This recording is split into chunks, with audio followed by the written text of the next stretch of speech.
Hi, I'm Michael Popa, Executive Director of Mainstream Coalition, and thank you for joining us today for our Save Kansas advocacy training. I'm grateful to get to spend the next few hours with you and our guests.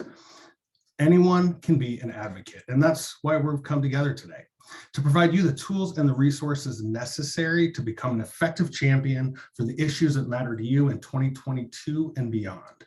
And while we'll be focusing on the Kansas State Legislature, you can use these tools and resources to advocate at any level of government. But before we begin, I'd like to go over a few housekeeping items.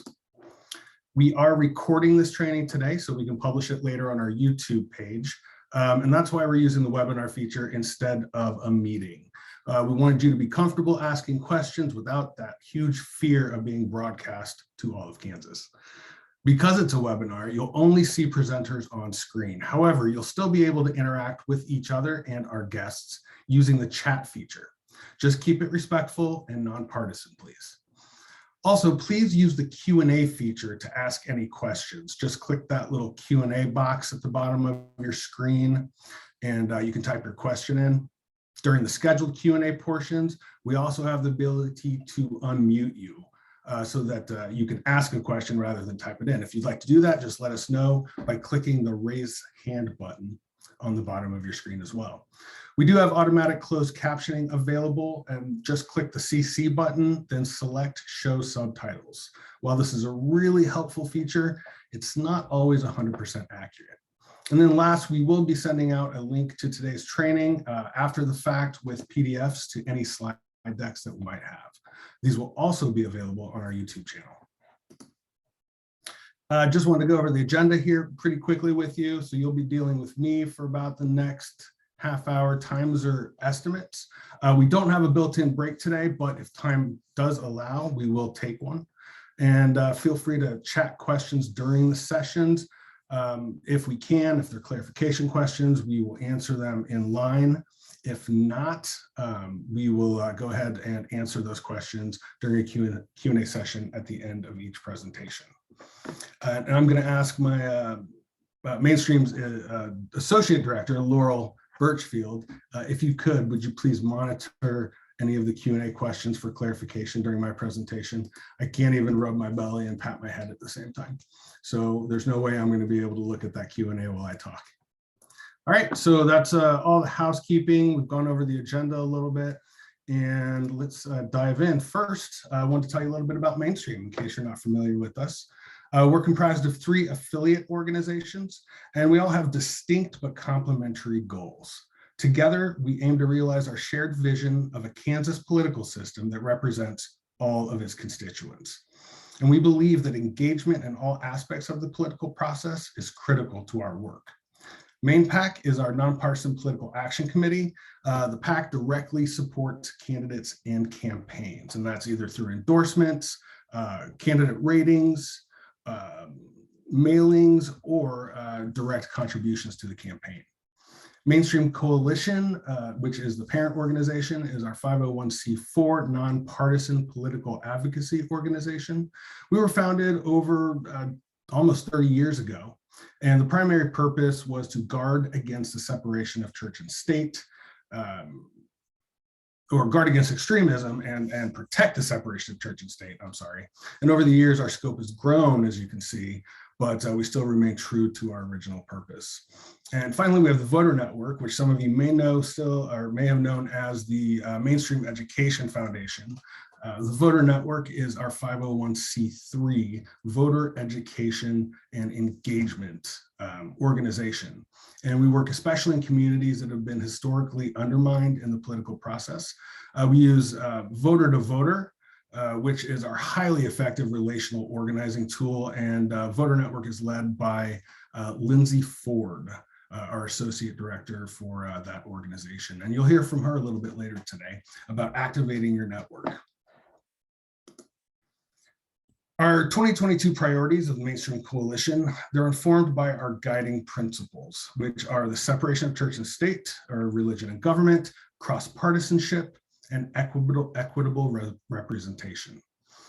This year in 2022, we are focusing on some of the issues that were integral to our founding and that we know are going to be hot topics in the legislature this year. First, LGBTQ equality. We will proactively seek to amend the Kansas Act Against Discrimination to include sexual orientation and gender identity among the existing protected classes. We will work in defense of banning conversion therapy for minors. We do know that that bill will be coming up, as well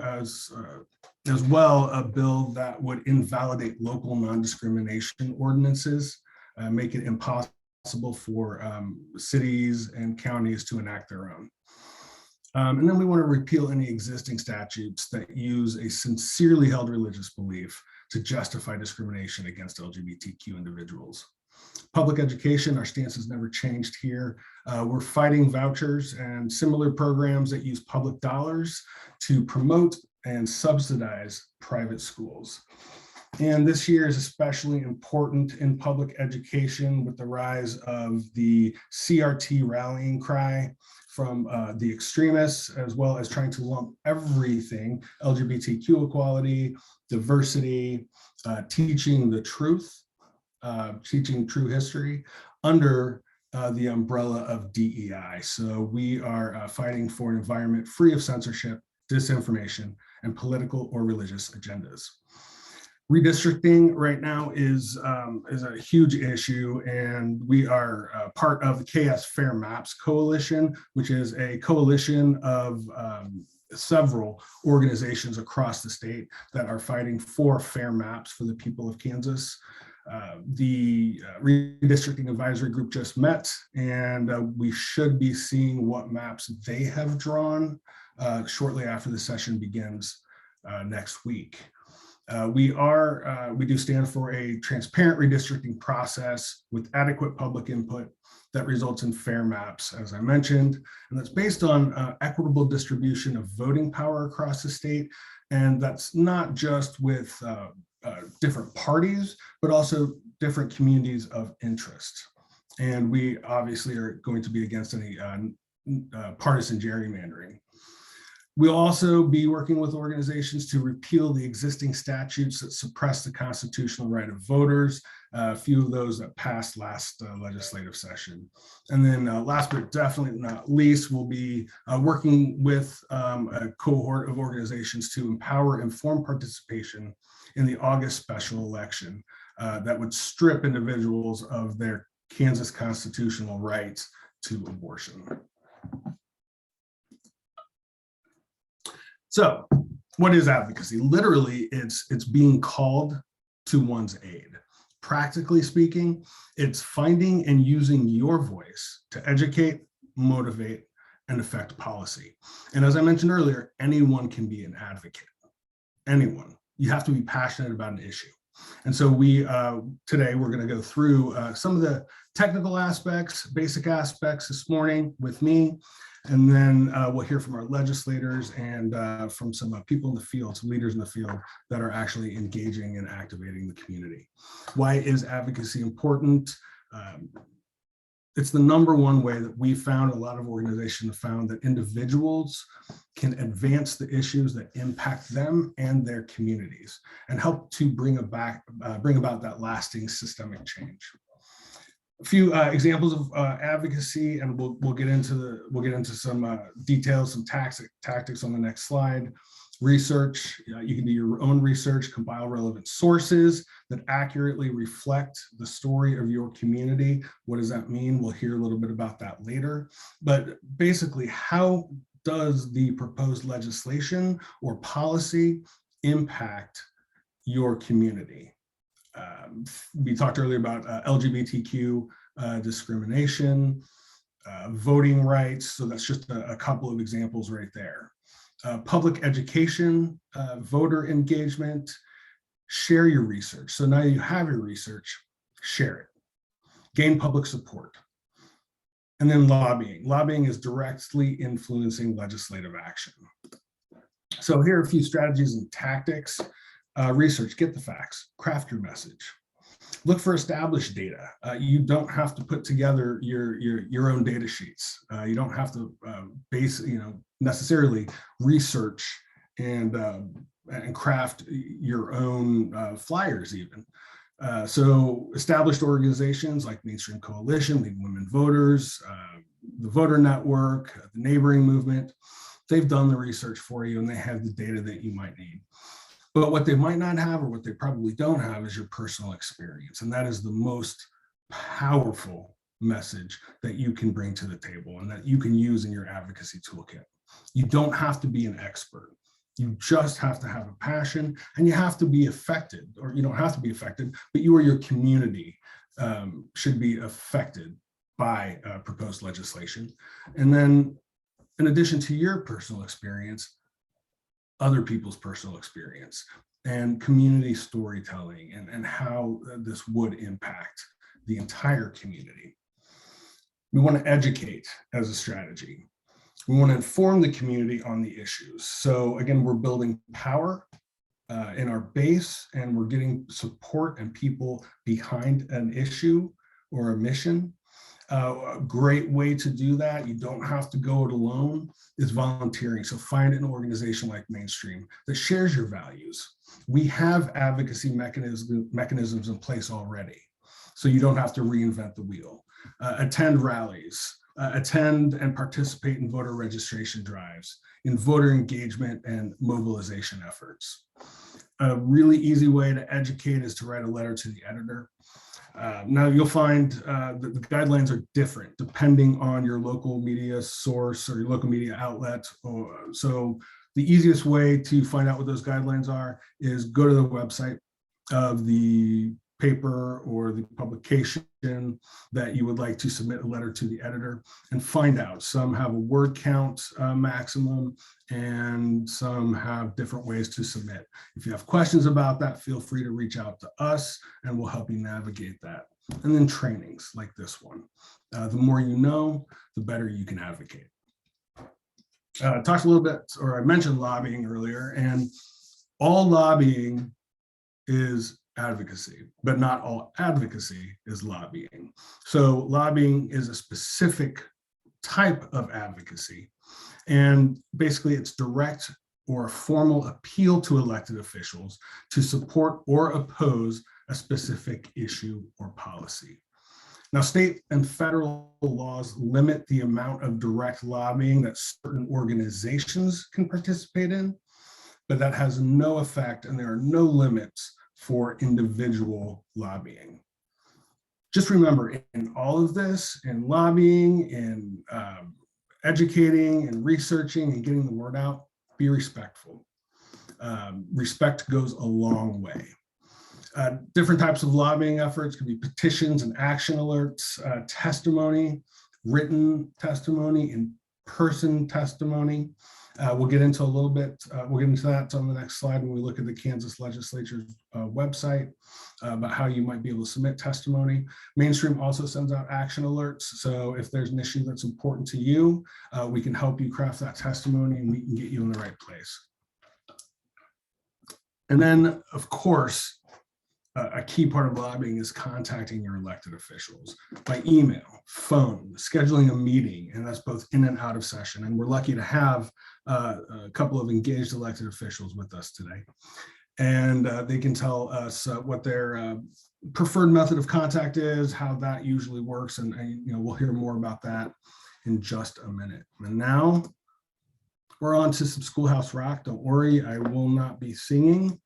Unless you request it in chat, and then I'm sorry.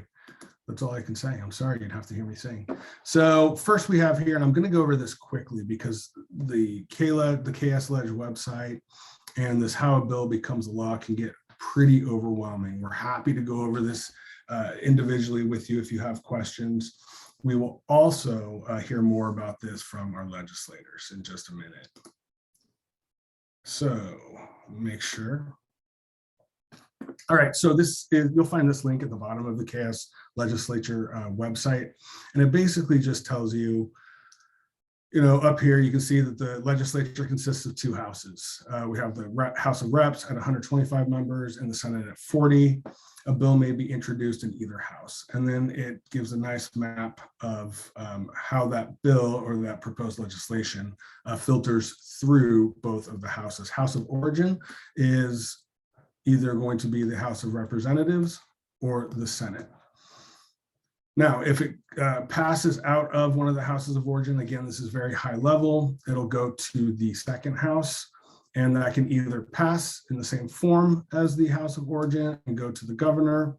It can also have amendments, and then the House of origin will concur with those amendments, which means that they agree with those amendments, they're fine, they sign off on that, then that goes to the governor. Or the House of origin for concurrence in second House amendment. So if there's a lot of amendments in there after the first concurrence, then the House of origin, they can request a conference committee, and then both houses will have to adopt that conference committee in order to get it to the governor. Now, if anywhere along the line here, both houses do not agree, then it does not get to the governor, so the bill dies once it's introduced on the floor. Now the bill can either be signed by the governor into law, or depending on the type of bill it is, it becomes law without signature and then it's filed with the Secretary of State. If the governor does veto the bill, then it goes back to the full legislature and they need to override that veto. If they can, they'll override that veto by a 2/3 majority in each house.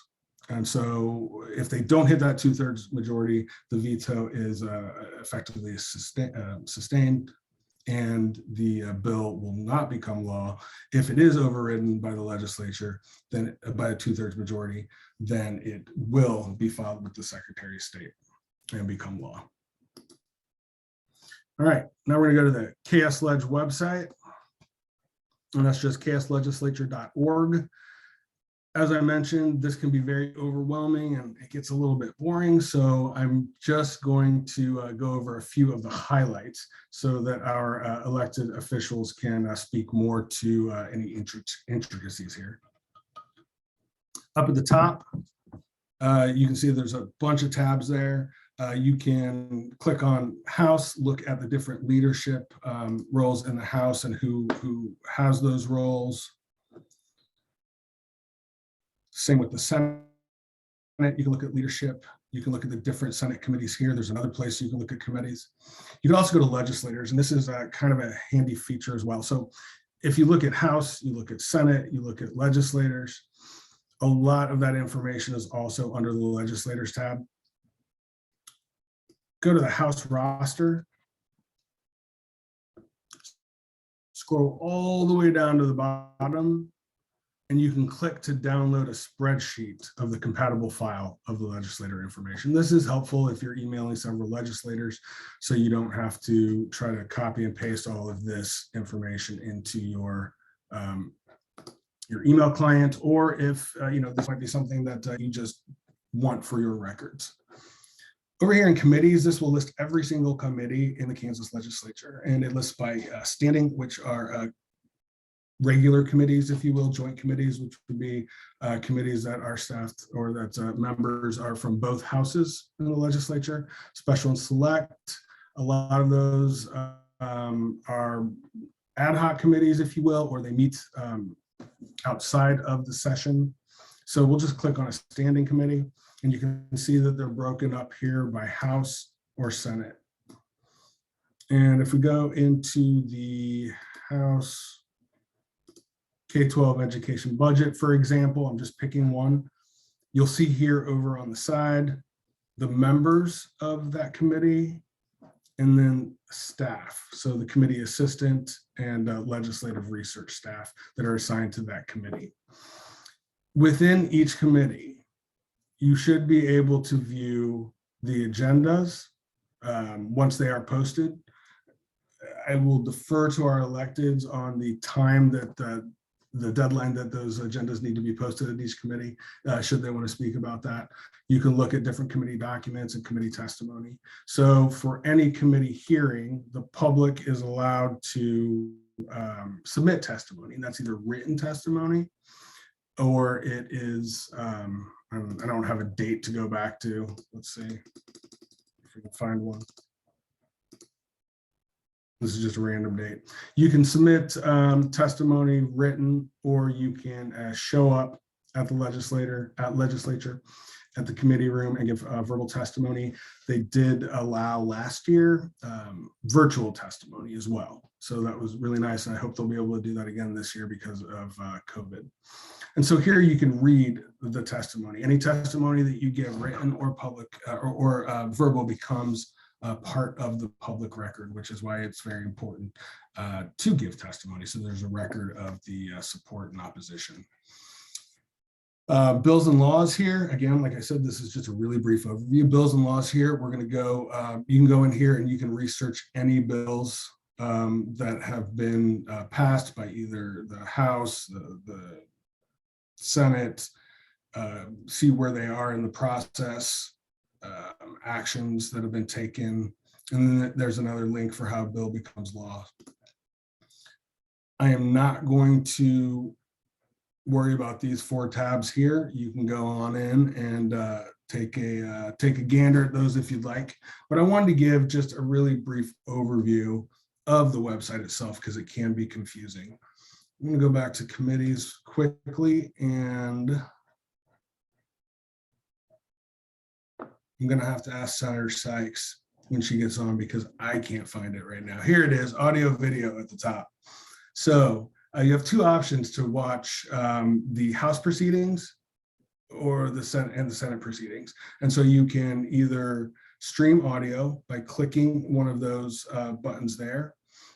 There's an archive, and then there's committee video, which is housed on the KS Legislature YouTube channel. So I would subscribe to that. I obviously did subscribe to that. So I get alerts and updates on when committees are meeting and when the different houses are in session, so you can watch deliberation. All right. And that concludes me talking at you for the last 25 minutes. Are there any questions before we jump to our next presenter? Hi, Michael, and hi, everyone. This is Laurel. No questions, just some clarification about how we'll be sending this information out, including our slide deck. So just want to share with everyone, as Michael said, we will be sending all of this out. Hopefully early next week, we'll have the recording up as well. So we'll send it all out as a follow-up with the recording link and the slide decks. And then we're also having a really good conversation around the constitutional amendment in the chat for those who are interested in reading through that. As a reminder, we are going to have a session specifically on the issue of the constitutional amendment tomorrow. So I do encourage everyone to join us for that then to really get in the weeds about that issue. But I am not seeing any other questions for you, Michael, at this time. Excellent. So at this time, I am going to stop sharing. So close your eyes if you get vertigo. And I would like to invite Senator Dinah Sykes to join us, the Senate Minority Leader in the Kansas Legislature. Good morning, Senator. Good morning. Thanks for having me. Thank you so much for being here. I really appreciate you being willing to speak to your constituents and the voters and advocates of Kansas. You're always very available, and it's much appreciated. Well, I actually love talking to constituents and getting people engaged. So thank you for allowing me to continue this message.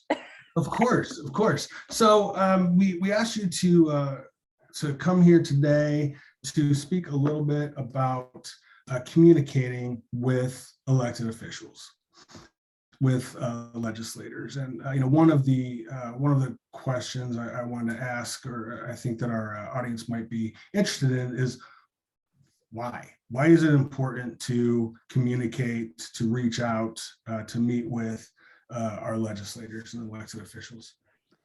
I think it's so important to establish those relationships. you get to know the person, whether or not you agree with them on issues or policy as a person. So I think that allows better communication. So when there is something that you disagree, you do have kind of a base relationship to start having those conversations. But honestly, at the end of the day, if you communicate with your legislators, and whether it's in agreement or disagreement, they can't say, I haven't heard from my constituents. I regularly have monthly town halls, and most of my House reps who overlap with me participate in this, and we have great dialogue with our constituents, but this is not the case with so many elected officials. And I think it's important because when we're in the Capitol, we always hear about special interest. And I think a lot of our lobbyists do a great job communicating and just getting information. But there are special interests who are getting the ear of legislators. And I think it is so important that you hear from everyday Kansans that these policies affect, because sometimes we don't understand or realize how these policy decisions will affect the day-to-day life. Oh, you're muted. I'm muted. I knew that was going to happen at least once today. So you said something interesting that people may not think of. Meet with legislators that you may not agree with on issues. Yeah. Right? So it's important to, like you said, I think, build that relationship so that if there ever is a time that you do agree on something, or that you could have that relationship with someone and actually sway an opinion, or they come to you with questions, about your personal experience. I think that's pretty powerful. So thank you for mentioning that. You're welcome. What's the best way? Let's talk during session. What's the best way to communicate with you? Like, what do you prefer? Yeah. I know this is not going to be for every. Yeah, and I would say everyone is a little bit different. But I love emails. So many people have my phone number, so I get text messages from people a lot, and I love that. Also, you can call your legislators. I would say most of those people are retired, like assistants who are answering the phone are retired people who come back for session. So just be absolutely gracious with them, because they may or may not agree with the senator that they are serving. But emails are great. I always tell people, even, those standard, we're blasting 1 million emails out to legislators, put something at the very beginning that's a personal story, so that it kind of flags me, because I look at those, but I can tell by the subject line, okay, these are all automatically generated emails, but I do glance at those. I tally them to make sure to kind of get a feel for what people are saying. So it's honestly whatever is most comfortable for you, but don't be afraid to reach out, ask for a cup of coffee or something with your legislator. Agree or disagree. And I think that's, right. You have to start building those relationships. Perfect. And then, I did fail to mention during my KS Legislature website walkthrough that there's a search bar at the top of the site, and you can search any of the legislators. It'll go to their legislature page, to their elected page, and it'll have their contact information. If you do not know who represents you in the House or the Senate, go to ksleglookup.org, type in your address, and it will show who your Kansas Senate and Kansas Senator and Kansas representative are, and it'll have that confirmation or that contact information there for you.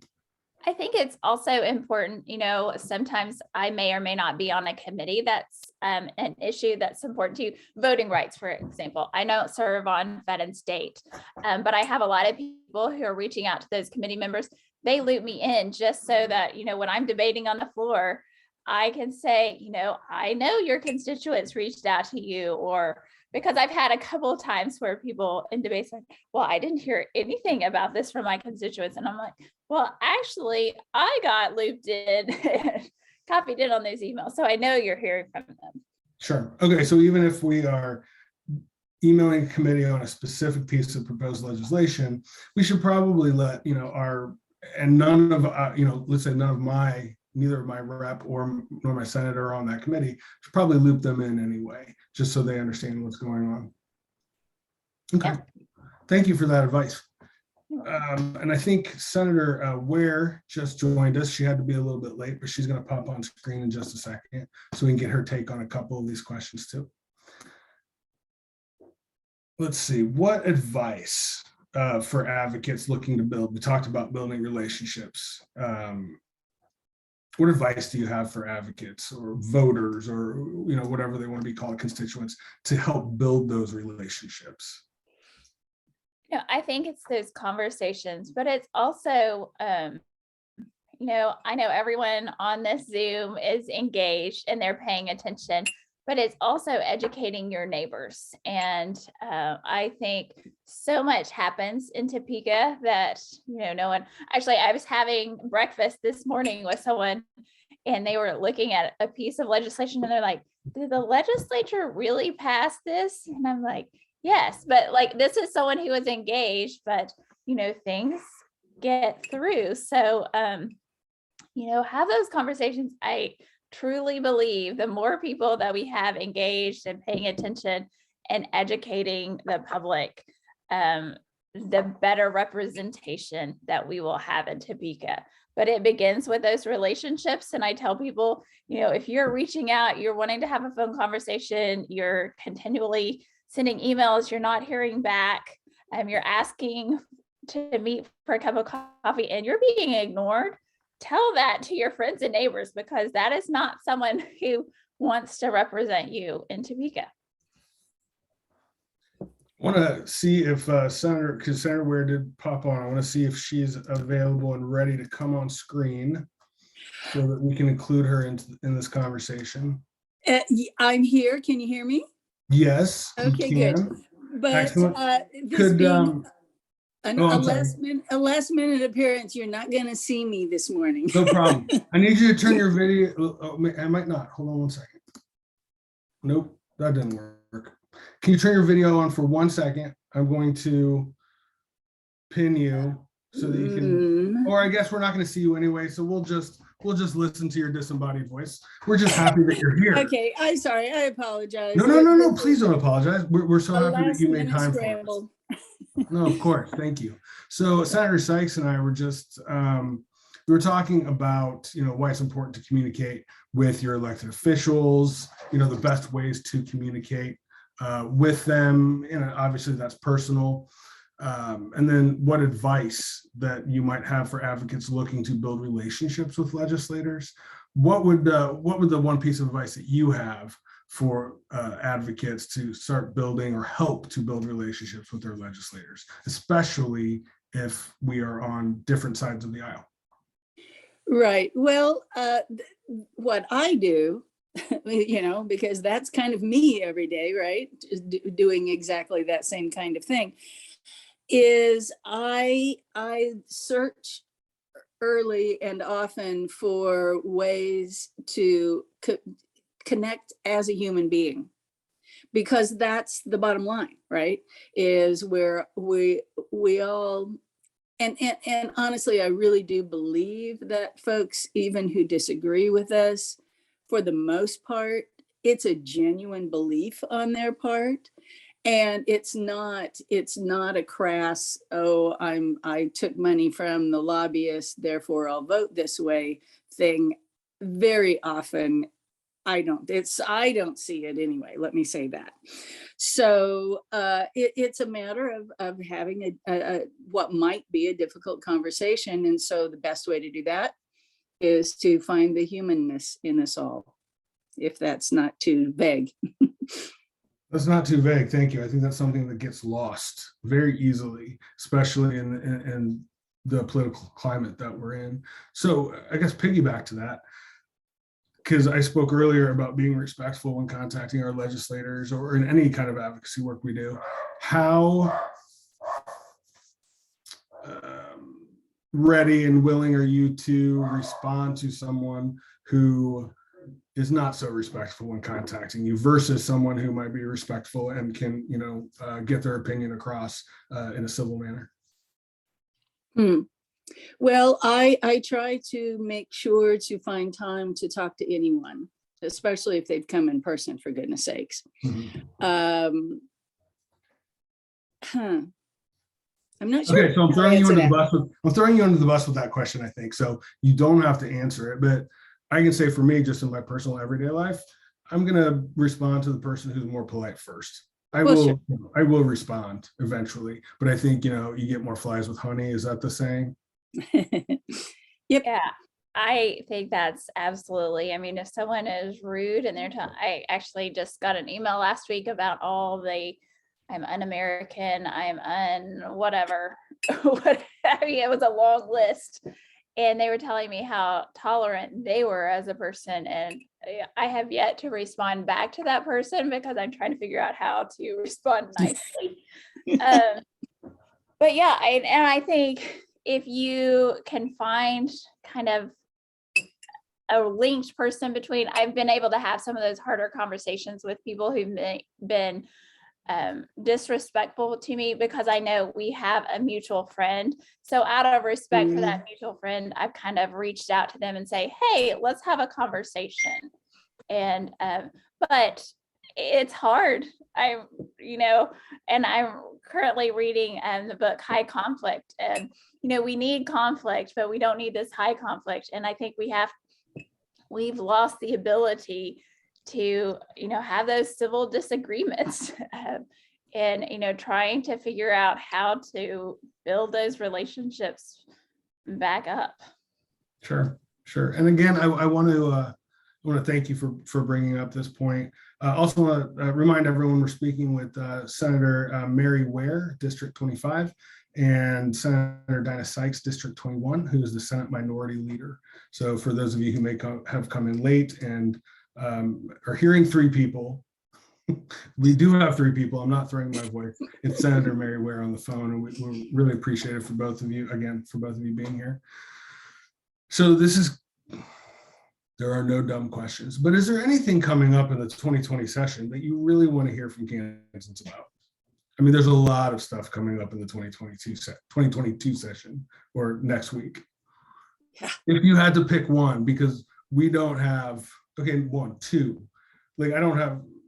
most people don't have capacity to follow every single issue, right? Which is why we have organizations like Mainstream, which is why we have, newsletters and emails and other communication vehicles from our elected officials.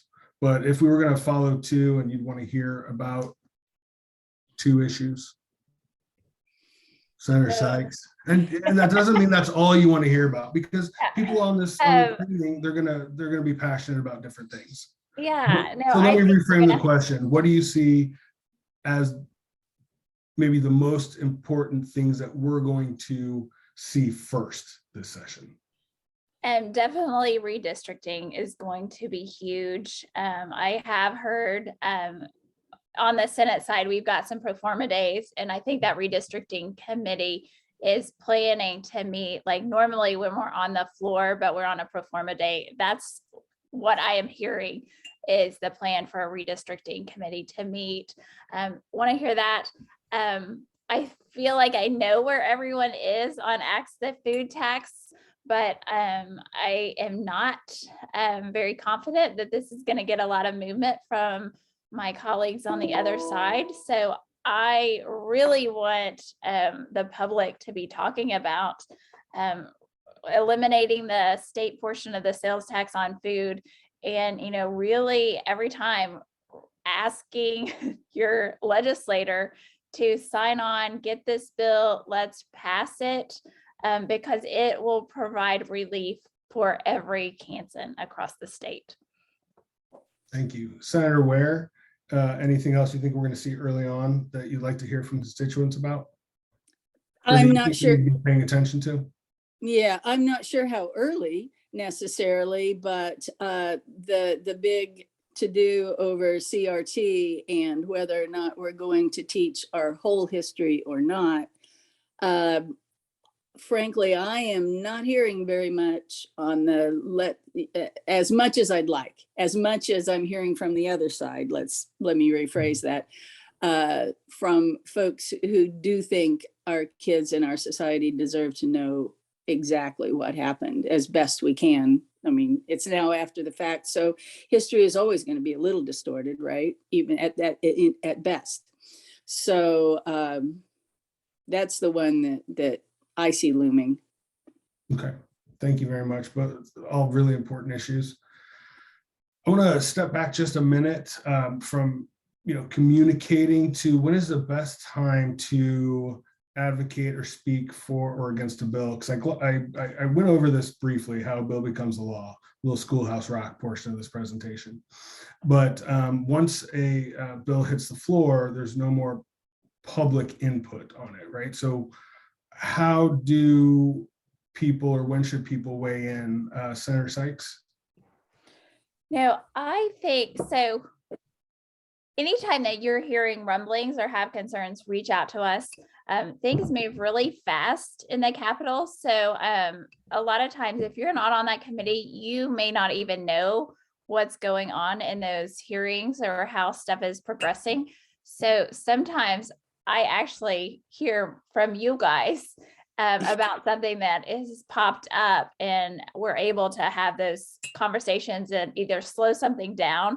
There's a bill last year with some of our tobacco settlement funds, and it just popped up, and I happened to be meeting with an advocate about it. She was like, "Hey, I heard this," and I was like, "Okay, I hadn't heard anything about this." So don't assume that legislators, even though we're under the same building, sometimes you have better information, because we are so focused on what our day and our agenda looks like that something could be happening in another room and moving really quickly, and we're not aware. Great, thank you. So anytime, reach out to you anytime on issues. But as far as public input and public comment go, it's the hearing, right? And that's where the bills are worked. That's correct. Right. So and that's I will say on redistricting, make sure you're paying attention, because if there's something and you're wanting an amendment or to talk to legislator, redistricting maps or something, there's a lag on turnaround on those, and it's like 3 days. So especially on redistricting, the earlier we can have that conversation and be prepared, the better. Great, thank you. And we'll be hearing from League of Women Voters tomorrow on specifically redistricting, where we are. And I know KS Fair Maps will be holding a press conference, and we'll be talking a little bit more about where we are in that process and what we are asking for as far as outcomes go. Which committees are you sitting on this year, Senator Sykes? I am on education and confirmation oversight and redistricting. And then I also have state finance council and LCC. And I saw a question to me about pro forma days. Can I answer that? Please. So pro forma days are days when we don't have to be on the Senate floor.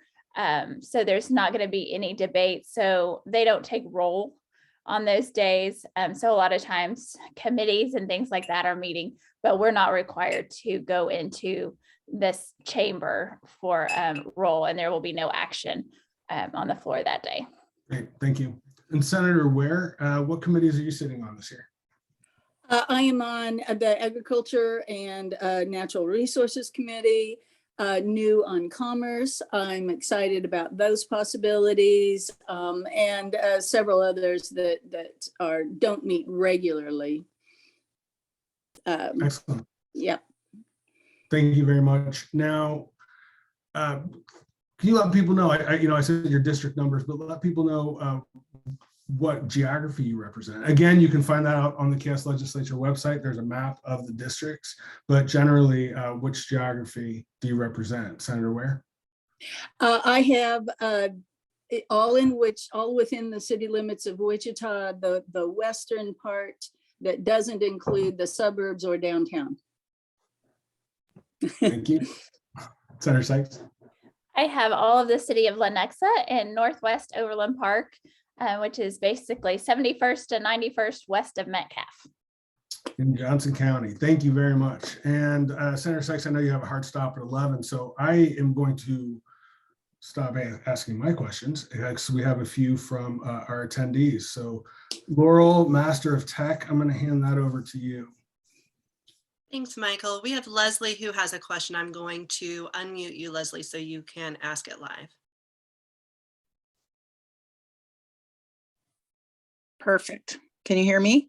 We can. Excellent. So good morning, Dinah. Good morning, Mary. Thank you for coming.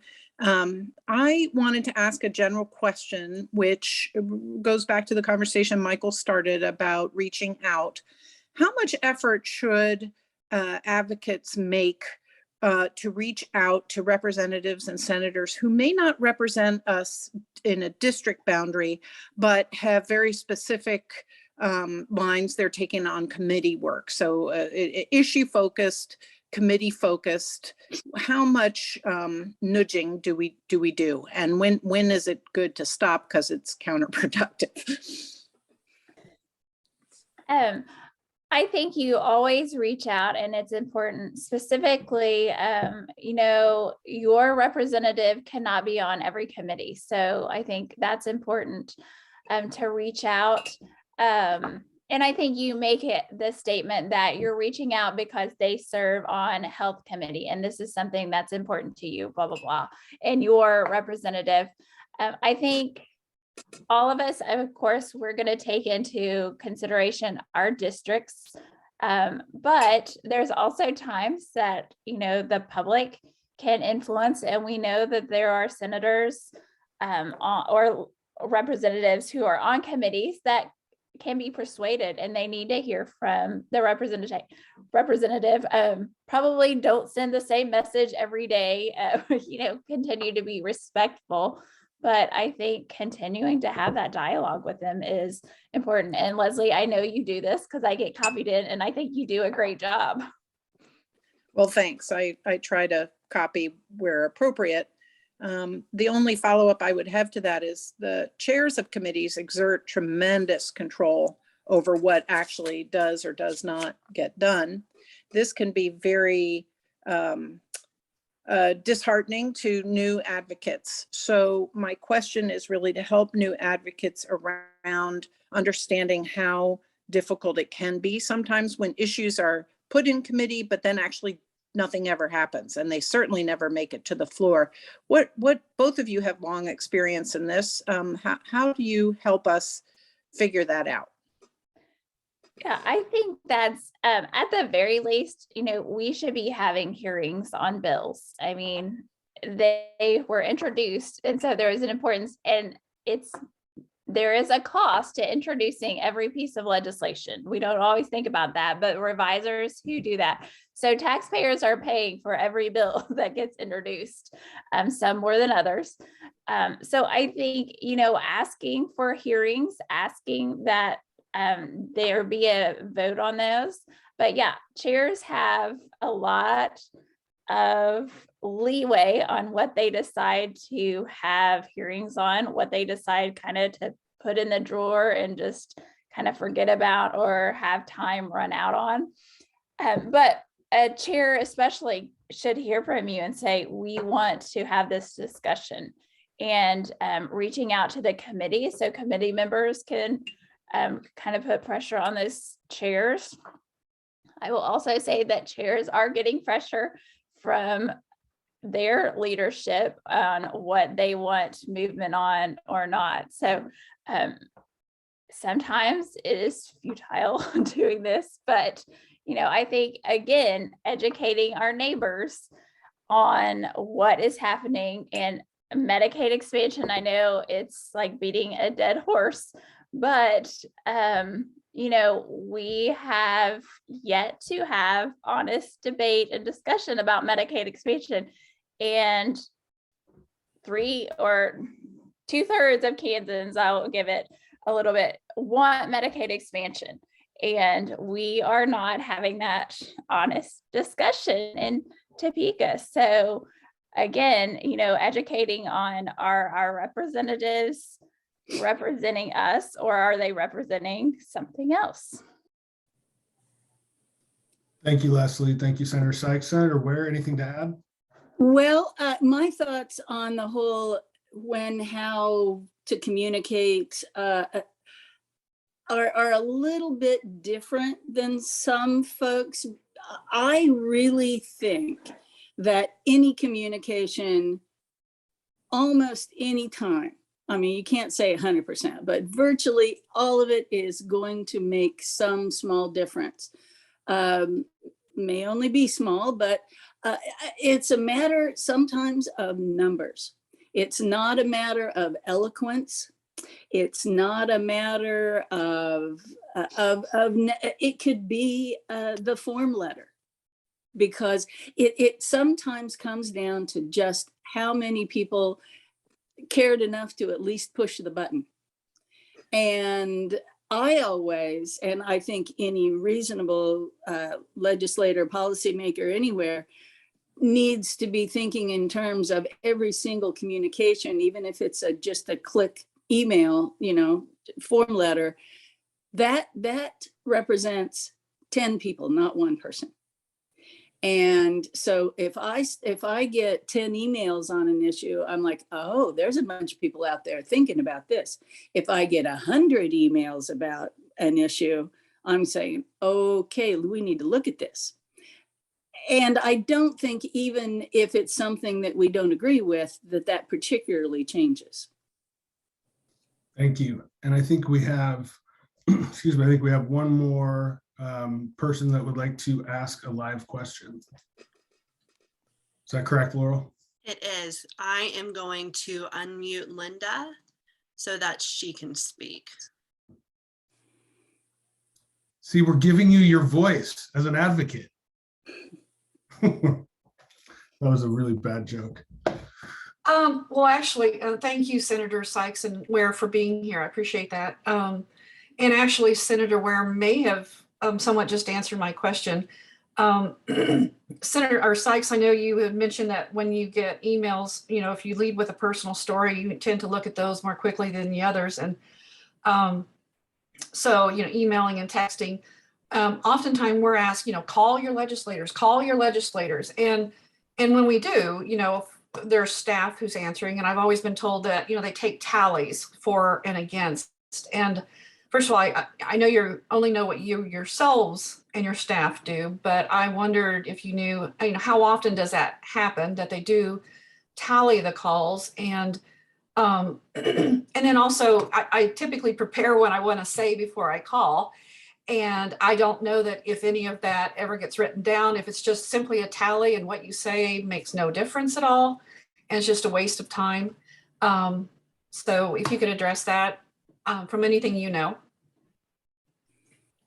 I do keep tallies, and my assistant gives me notes, so I get all of those messages. They're marked with if someone wants a call back. So I do get all of those messages, and they're very detailed. Right, same in my office as well. Okay, that's great. Because if most people didn't care what you said, then I was just going to cut that from the work effort. Thank you. Excellent. Thank you, Linda. And we have about less than a minute left with our senators. Any parting words of advice for us? Senator Sykes, we'll start with you. Yeah, I would just say, buckle up. I think this is going to be a crazy session. There's so many different issues, and, we fight when we don't have enough money. We have an excess of money now. So I think we will see lots of interesting things. I'm having rumors of bills that I never thought we would be seeing. So pay attention, reach out. If I can ever be of assistance, please let me know. And I am going to have to jump off because I have an LCC meeting, but thank you for all that you guys do. I appreciate it. Thank you. And we'll be in contact. See you, Dinah. Senator Ware? Well, what's coming up? The thing that I would say is when it comes to communicating with legislators, because I've been on the other side of it. I spent my time before I was a senator being an advocate and an activist. And I always wondered, is this making any difference at all, this email or this visit? And the truth is, now being on the other side of the desk, every single one of them does. So don't hesitate. Don't feel like, oh, I didn't word that very well, or gosh, I don't feel good about this. You often won't. You don't get feedback that says, oh, you've been a good citizen and I appreciate your opinion, but you're not going to hear that. But persist, because each voice that's actually used is powerful. That's kind of the bottom line. Perfect words to end this this segment with. Again, Senator Ware, thank you so much for taking the time to come in with us today. We really appreciate you. Appreciate your commitment to Kansas and being available to voters and constituents. It's my honor. Thank you so much. You're welcome. Have a wonderful day. You too. Thanks. All right, and up next, we are going to talk a little bit more about crafting your story. We have Adam Barlow Thompson with us here today. He's the executive director and co-founder of the Neighboring Movement. Adam, I'm going to jump off screen so people stop looking at my face and they can focus on yours. Thanks for being with us today. I'm looking forward to hearing what you have to say. Yeah, thanks for letting me be a part of it. I was so glad that the senators reinforced that they do hear from us and hear our stories, because that makes this part a little more validated. I was, like all of us, wondering how they receive those messages, and glad that I don't have to change my presentation on the fly, because what I'm going to present to you will, it sounds like, have an impact on what our electeds see. But also, we're going to be talking about how we share our story with other people who we are hoping to be, bring into the movement, and that they could be advocates too. So a little bit about me. I work at the Neighboring Movement. It's a nonprofit that I founded here in Wichita, and we believe in the power of local people, not only just local, but literally your next door neighbor, right? And that those people who are right next to us, when we really want to influence the world, we can start with the 8 front doors closest to our very own. And in doing so, there's a lot of listening that happens in those relationships. And then there's also opportunity for us to share our stories. And I think we all know that stories are what both compel people into action and help us connect to each other as human beings. And so my background, to give full disclosure, is that I actually am ordained United Methodist pastor. I don't serve in a local church anymore, but telling stories is part of my job as a pastor, and we do that, in our sermons, and try to use those to help people understand things, but also help people move into action. And that's what we're going to focus on today. And so I'm going to share with y'all some resources that I learned a long time ago and have continued to use on a regular basis. And it's really just like a formula for when I care about something, how do I share that in a way that is compelling and concise, but also helps this person move past some of the the noise and into why this motivates me.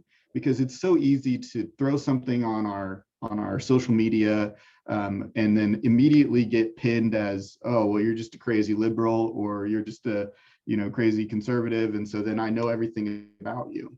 And stories can help us move to a deeper place in that. And so that's what we're going to work on here. I'm going to try to share, I think this will work, that if I share a link in the chat, it's a PDF that you can use that will help us kind of, I've had this PDF forever. I don't even remember where I originally got it, but it's from the Kennedy School of Government, Marshall Gans, who was a speechwriter for Obama and was part of the team that helped write Obama's speech when he spoke at the Democratic Convention in, what was it, 2004 or something like that, that catapulted him to the public eye before he became, the Obama that we know now. And the method that Gans uses as he teaches about storytelling is this method of the story of self, the story of us, and the story of now. And that's the method that I've kind of subscribed to and have used for a lot of our work. We do this within our team. We train a lot of community organizers, and we share these resources with them as well.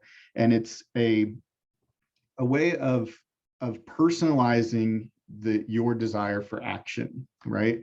And so it starts with the story of self. And so really making it personal about me and why am I called to do this thing, to put this thing into the world, to act on this thing? Why am I so passionate about it that I would act on it? And to really think of the moment, the decision moments in your life, or the experiences in your life that took you to that place. The story of us, which is about the values and experiences of the community that makes this thing important, and how is the community being impacted by it? How are they participating in it, even if they're not maybe fully aware? And then the story of now. Why is this urgent? What is the thing that makes this relevant in this moment? And the story of now includes that call to action, right? That moment of saying, okay, now here's what you can do about this thing.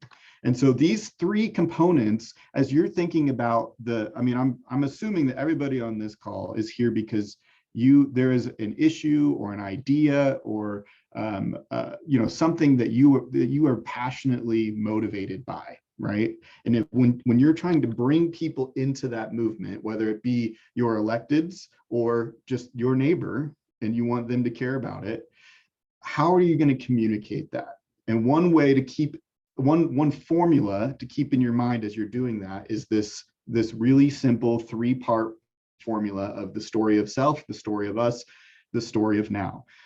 So I can't see y'all, but what I want you to do is I want you to have a pen and a piece of paper ready to go, because we're going to actually practice this during this time that I have with you. And my hope is that by the time you finish this hour, you will actually have a draft of this story. When we do this with our team, we often we do it in a group so that we can say, this is what I'm thinking, and we can receive feedback on that. And then we also practice it all the time. Yes, a keyboard and a Word doc would work too, Lindsay. Geez, technology people. I mean, any way that you can take notes, right? And so I encourage you to find people who you can rehearse this with, even if it's your pets or the mirror, right? Because we know that when we start, somebody in one of the previous questions said, I always write it down before I call my elected. When you get in that moment where you're telling the story, the emotions of that, it can always come up. And so I encourage people to practice these stories before they go out and share them. And I'll share my example. So we recently did this at the end of the year. We had a little event for the neighboring movement where we brought some of our key donors to come in, and we obviously had a objective with those folks because we were trying to raise money for the next year's goals. Now, to start, I started with the story of self. And so what I did is I used these questions, and you can, if you had that PDF up, you can see it there. And I'll also post let me just post some of these questions into the chat and see if we can't do it that way. Let me copy these ones in right here.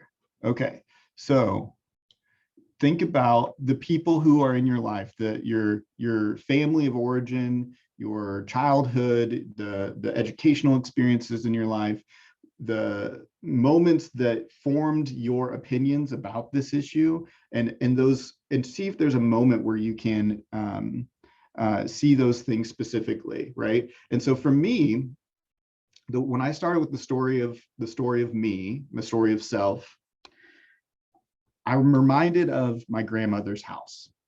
So I grew up in Salina, and I lived about 4 blocks from my grandmother and grandma and grandpa. And we'd go to their house, and you'd walk up the driveway, and we'd always enter through the garage. And when I'd open the door to their house, first of all, there's that smell of your grandmother's house. I don't know how grandmothers do it, but they have that smell, right? And the first thing as you'd open that door from the garage that you'd see was the dining room table. And they haven't lived in that house for more than almost 20 years now. But what I remember about that table in my child's memory is that it just felt like this super long table. And I was really lucky as a kid because I not only had my grandparents nearby, but aunts and uncles and cousins. Most of my best friends are my cousins because we all grew up together in that same setting. And that really long table was what, in my mind's eye, when I think of my grandmother's house, that's what I remember. And there was always this moment as my grandmother would be making food that she would say, okay, I need help. I need to make this table longer. And we'd go downstairs and we'd grab the old green folding chairs that were somehow really comfortable, even though they looked like death traps and weighed like 40 pounds each. And we'd bring them upstairs and we'd bring the extra leaves to the table. And that really long table would get even longer so that there was always a place at that table for everybody. Okay. So that's my story of self. That's that moment for me where I realized the importance of community and being with a group of people who love you no matter what and are always willing to make the table even longer so that you can see it or that you can be seated. So as I do that story, and as you're thinking of your story, don't just describe what you do, but really set the scene. What does it smell like? What does it look like? What does it feel like in that moment? So that when you're talking to people, they can be transported to that moment where it impacted you. When I was doing this for voting with Lindsay, as we were trying to get people to vote, and I was recruiting volunteers into my voter teams, I used the story of the first time that I voted. And the first time I voted, I remember I didn't start voting when I was 18, because when I was 18, I didn't even know that it was an election season. I was like, whatever, didn't care. But in college, I remember there was this people in our cafeteria at Southwestern College in Winfield, Kansas, go Builders, and they were trying to get people to vote. And I remember thinking, oh man, there's an election coming. And then I remember thinking, I must not be, like, I felt stupid and embarrassed that I didn't know there was an election coming. And I didn't want to go up to the table because I was embarrassed that I didn't want to look like I was not engaged. So I went back to my dorm room and I was like, I'm going to figure out how to do this. And the reality was I couldn't figure it out on my own because it was so confusing. And when I Googled it, there was not information that was readily available to me. And I ended up not voting that election because it was just too hard to figure out how to get registered and get to my polling place. And so that was my story of self when I was working towards recruiting people to vote, because the story of self is that moment where they can connect and resonate with something that you've experienced. So when you're thinking about the thing you really care about, what was a moment that was pinnacle for you that shaped that thing? Why did you feel it was a challenge? Why was it your challenge that you chose to think more about? What courage did it take to move on it? What outcome did you hope for in that? And then we move in that story of self to the story of us.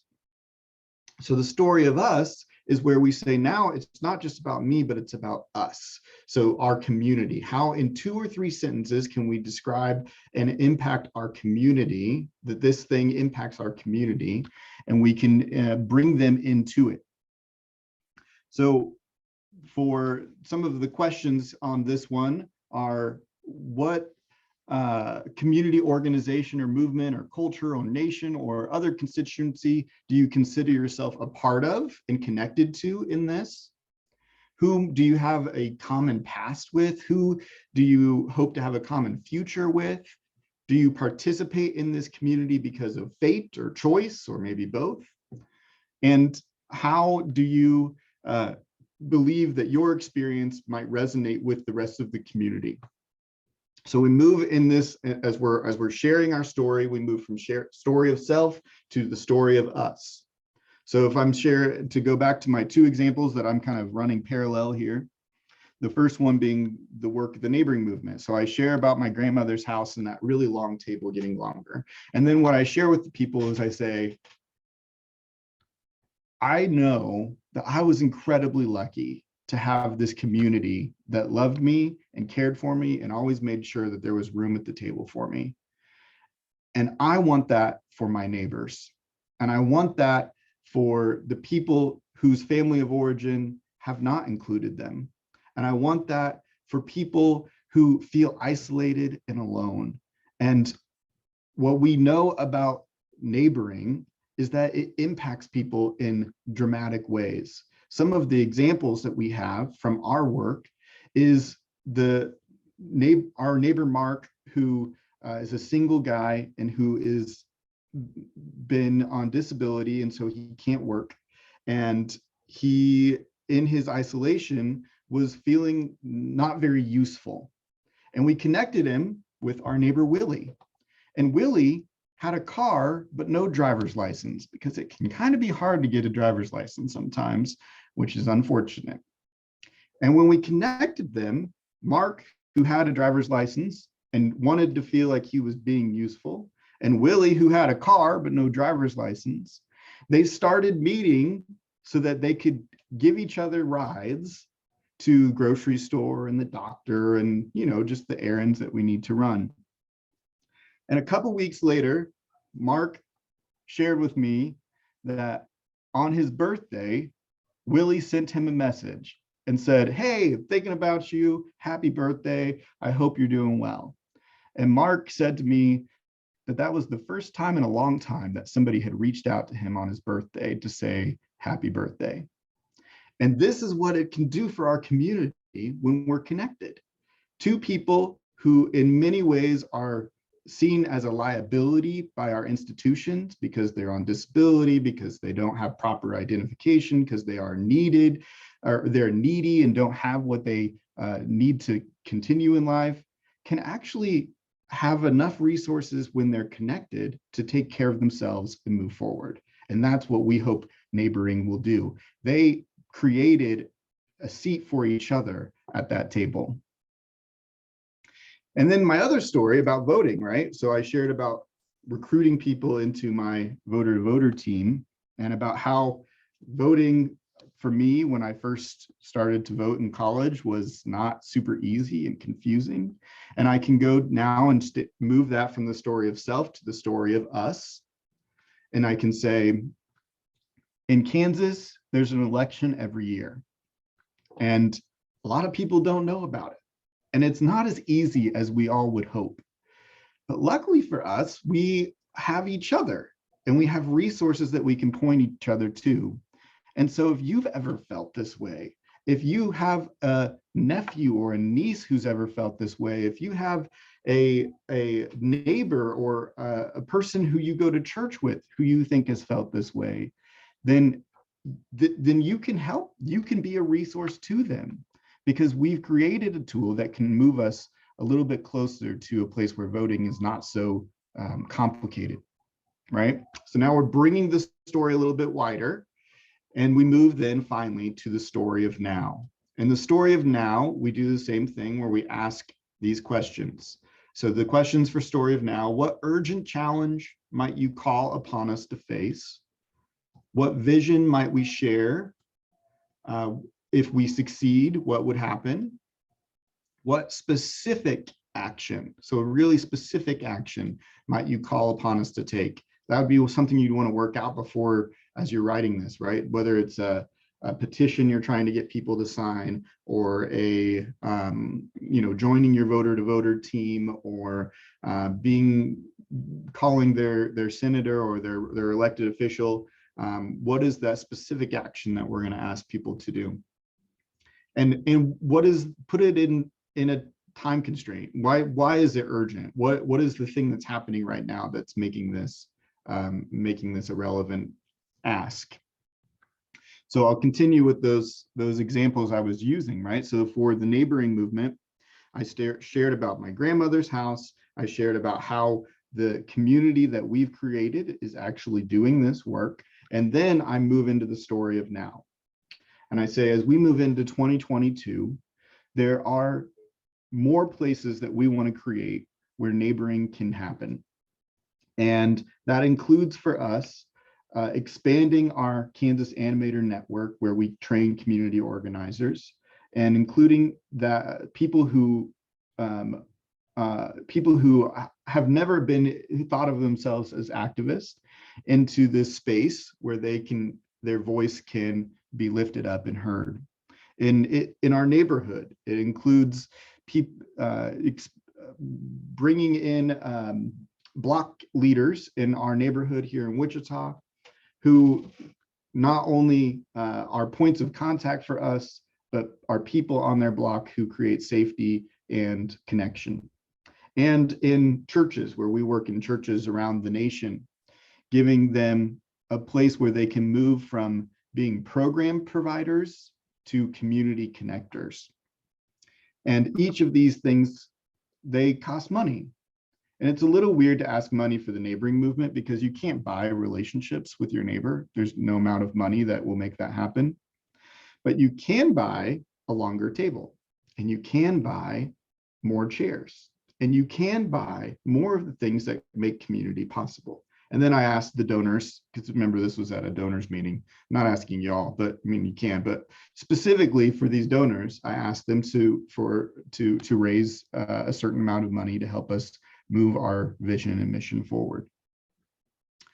And with my voter team, then it became very easy, because that's a very clear action that you can ask people to do, which is the gift of the voter to voter platform, is that I can say to them, by joining my team, you can help 10 people, make a plan to vote for this election.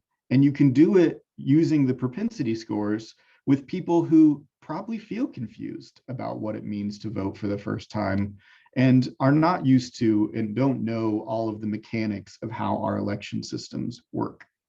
And so if you're ready to join our team, you can click on this link and sign up right now, right? And so all of these stories, they're moving us from the story of self to the story of us to the story of now, where we're calling them into action. So what I'd like to do with y'all is would like to, if we could put you into groups, I'd make you all do this, but we don't have that capacity. So instead, what I'm going to do is I'm going to ask if there are some willing participants to put into the chat window. Let's start with the chat window. Just type into the chat window, what is the issue or the thing you care about so much that you decided to sign up for this event? What's the thing that you care about so much that you decided to sign up for this event? If you just throw that into the chat window for us, let's hear what some of those things are.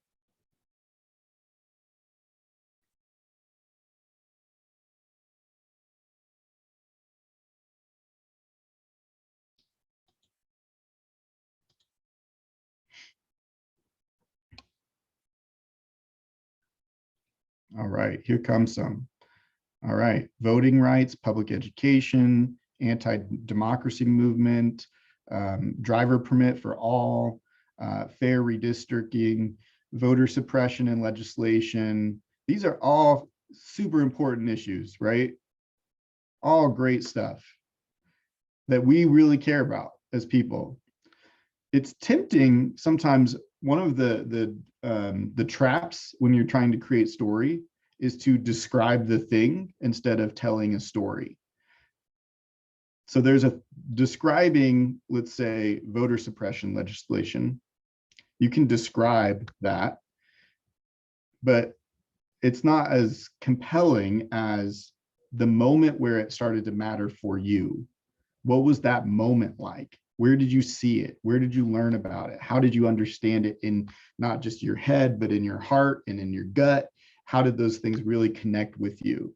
We got protection of education, voting access, more voting rights, suppression, right? These are all youth voter education and registration in public schools, all awesome things that we all care a lot about.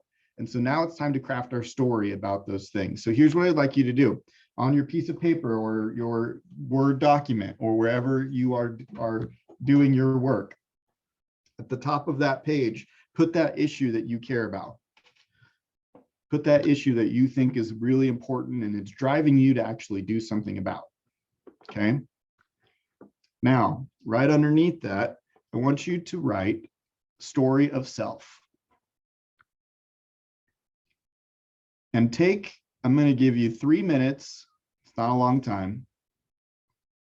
Take 3 minutes and just map out for yourself. You don't have to write it as a narrative, even maybe just an outline, just a few ideas of like, what was the moment where that became important for you, and really connect to feeling, to the setting, the real storytelling pieces of that, not just describing that thing, but what is the story that made you connect to that particular issue? Take 3 minutes on your own and see if you can do that.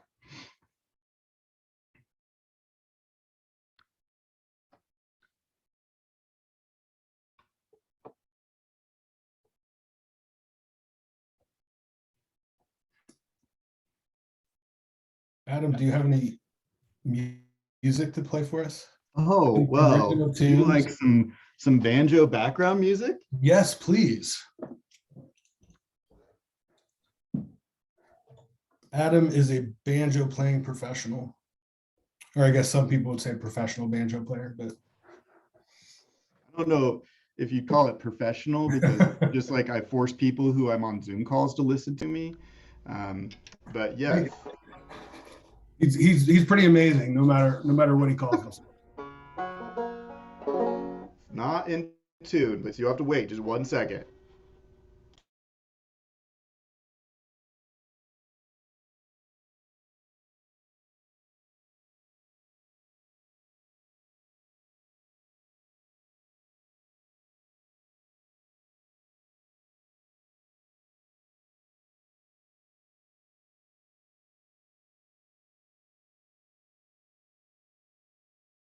Okay, to aid your story creating, here's some banjo tunes for you.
Okay, so let's hear. I'm curious if we have any brave people who'd be willing to unmute. You don't have to share your story in a super rehearsed way, but I'm curious if you could share what is the issue you care about and what is the first part of that story of self that really connects you to it. Would anybody be willing to unmute and share? If you'd like to unmute, you can raise your hand. It's like Leslie said that she'd be willing, or they'd be willing, or yeah, she, yeah.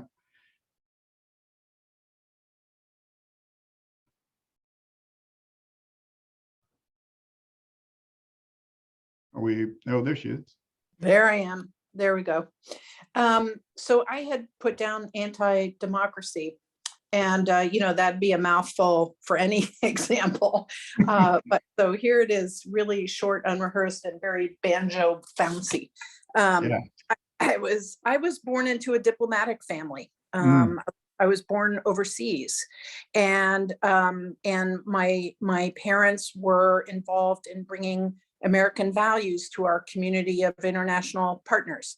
I'm old enough that was back in test ban treaty days and nuclear anti-proliferation and disarmament.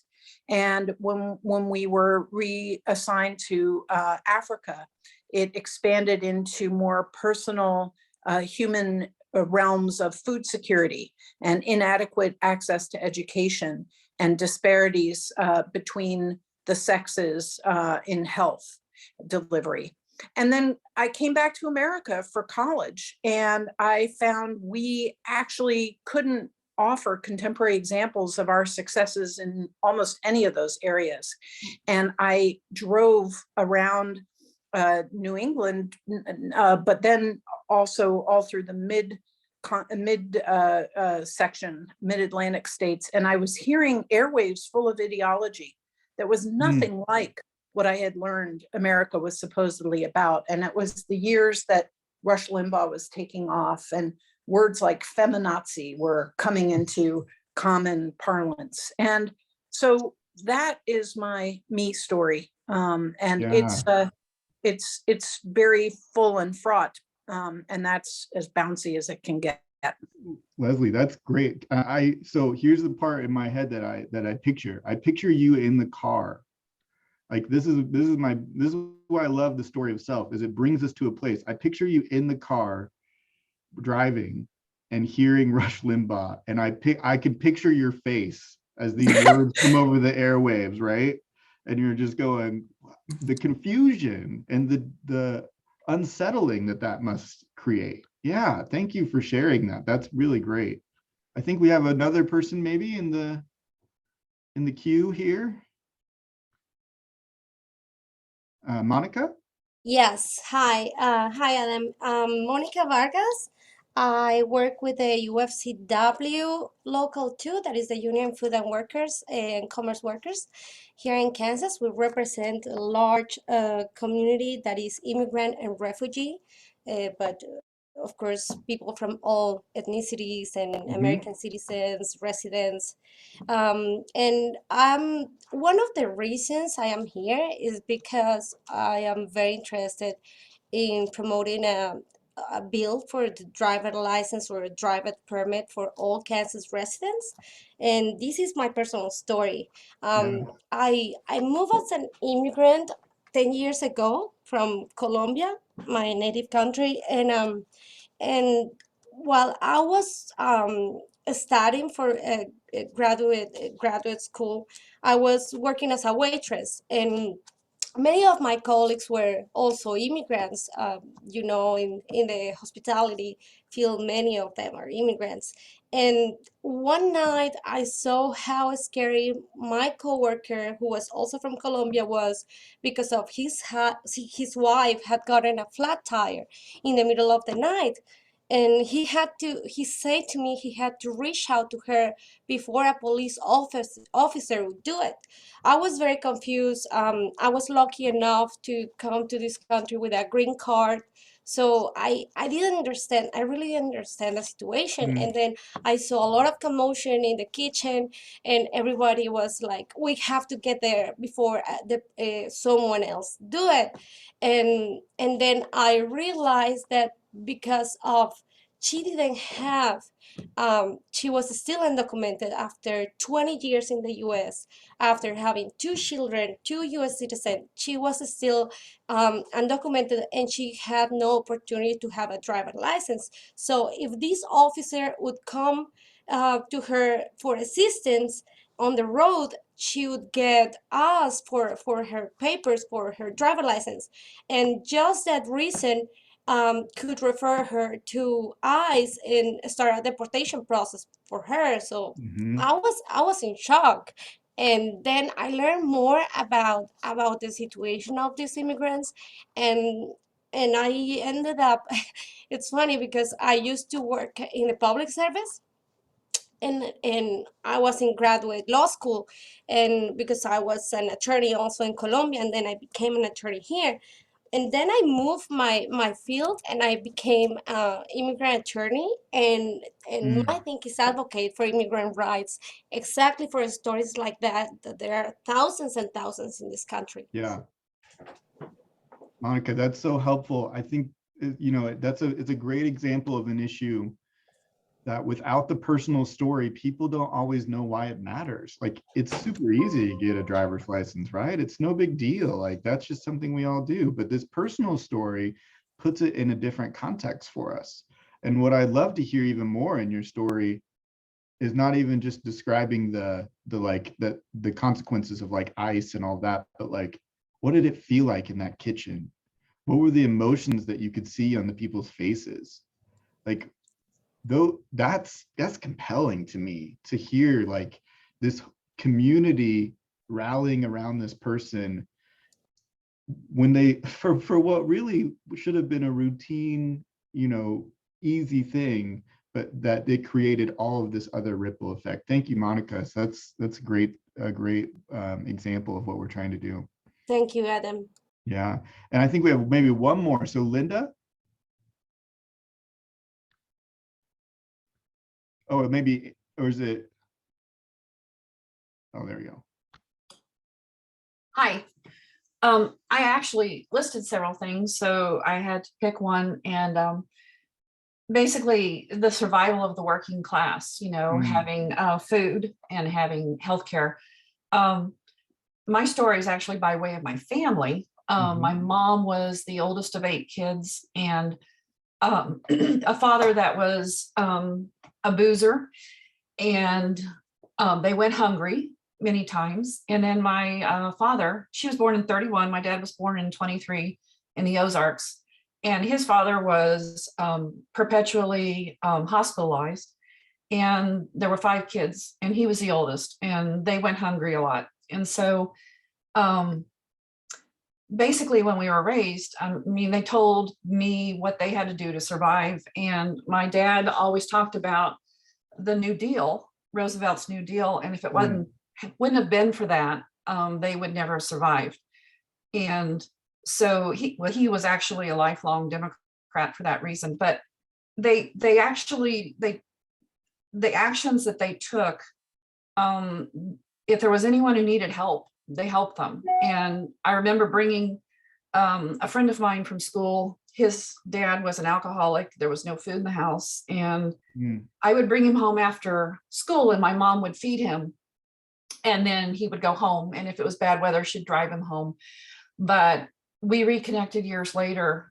And that was like one of the most important things that ever happened to him in his life, was that mom always fed him, so that, you know, and it just meant the world to him. So all of another friend of mine whose family was abusing her physically came and stayed with us for about 3 months. So in each one of those situations, my parents stepped up, and they really modeled that care for other people. And I have to say, from that sprung my friend who, you know, we fed, became a nurse and helped take care of all of his friends that were dying of HIV.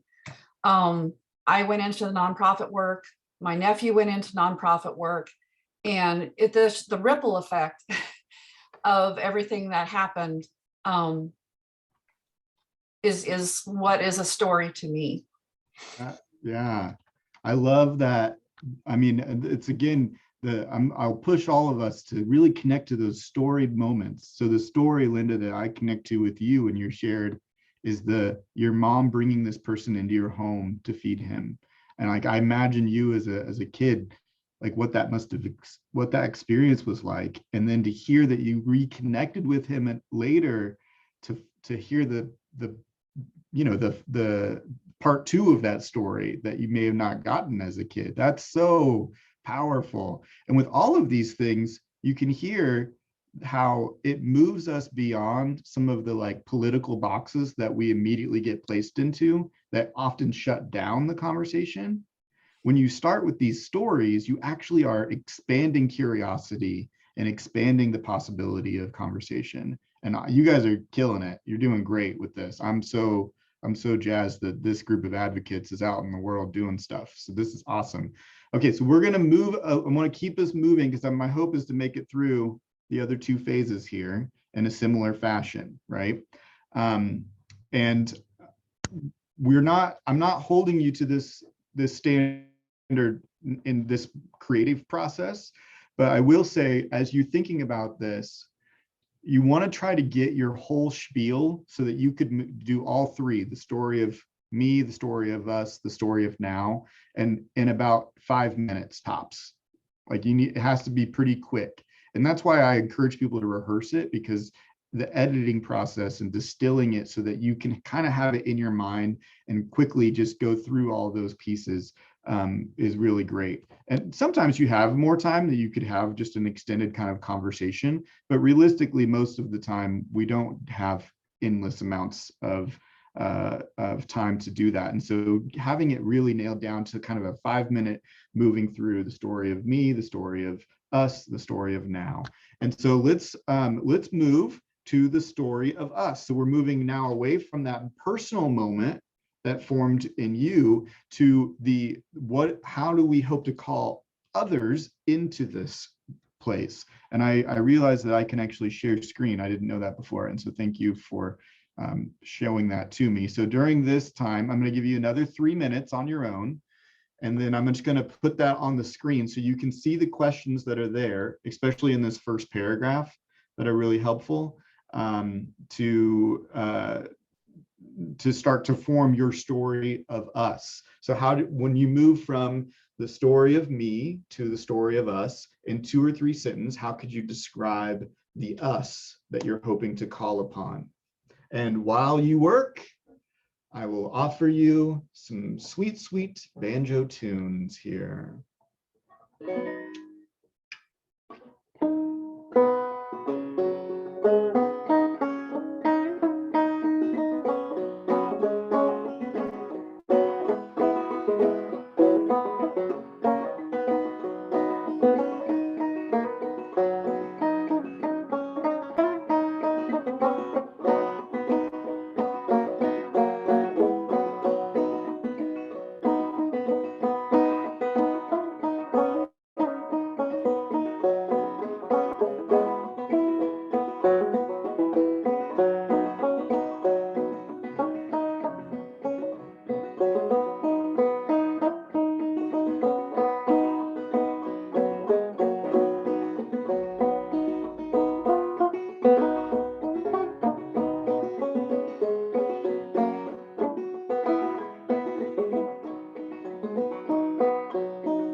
Okay, let's see if there's any others who'd be interested in sharing out. I'd love maybe just two folks that we could talk about. Who's included in your story of us?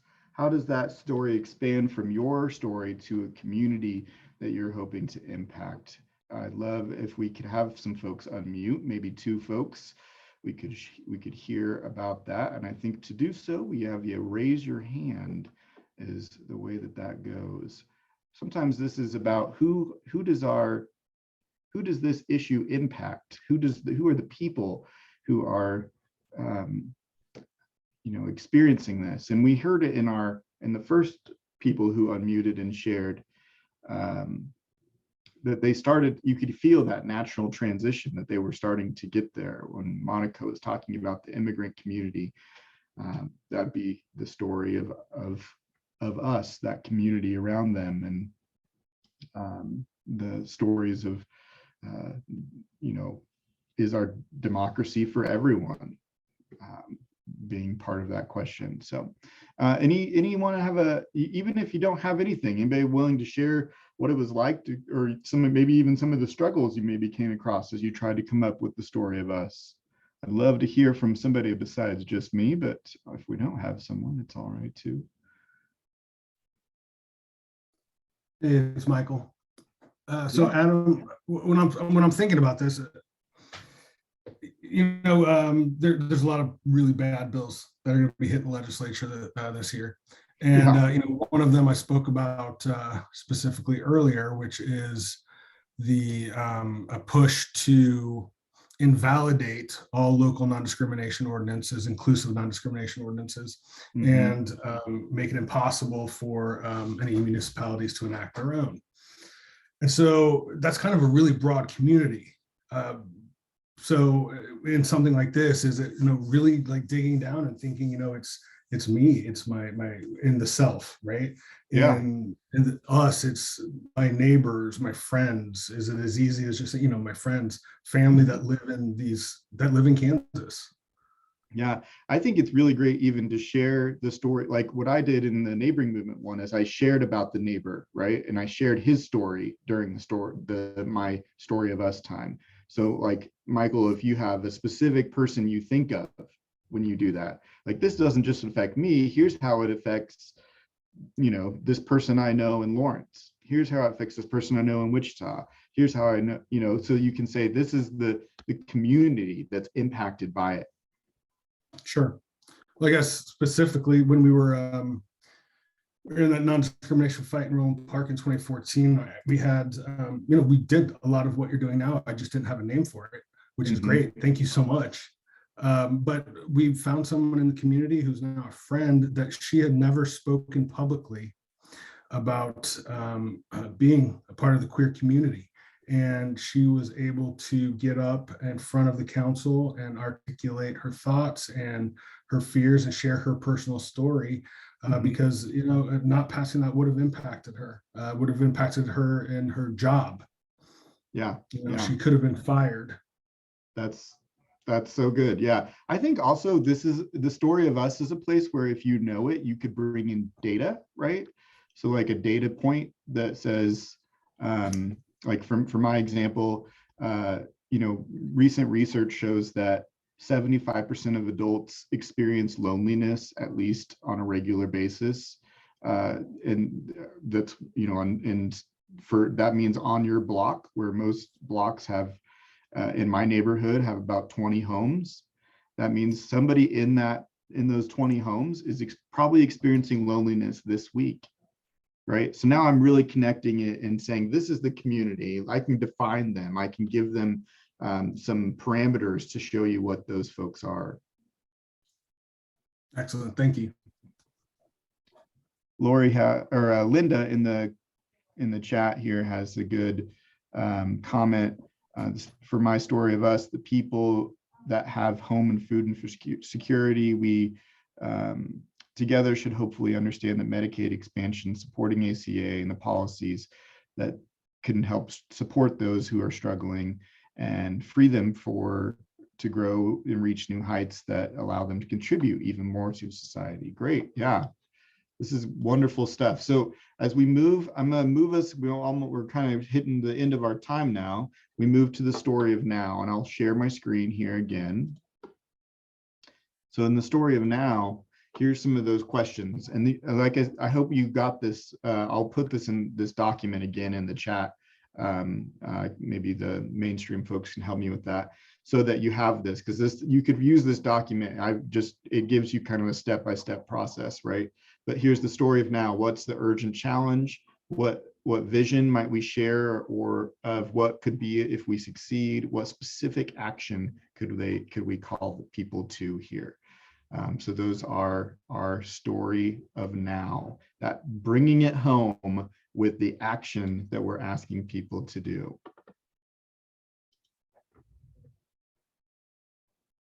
And I'll give you one last banjo tune as you write your 2 or 3 sentences of the story of now.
Okay, hopefully you might, this step might have been easier for you, because you all are already action-oriented folks, I imagine. And so my guess is you knew the action you wanted people to do before you even began this exercise. And so it's a good tool there. So what I'd love to do now is, we've got like 6 more minutes of my time, and just, we could open it up if you want to share how you presented your story of now, you could, but also just any other questions, comments, ideas that you might have as we end our session here. Oh man, look at Leslie. That is powerful. Yeah. Great work there. I love it.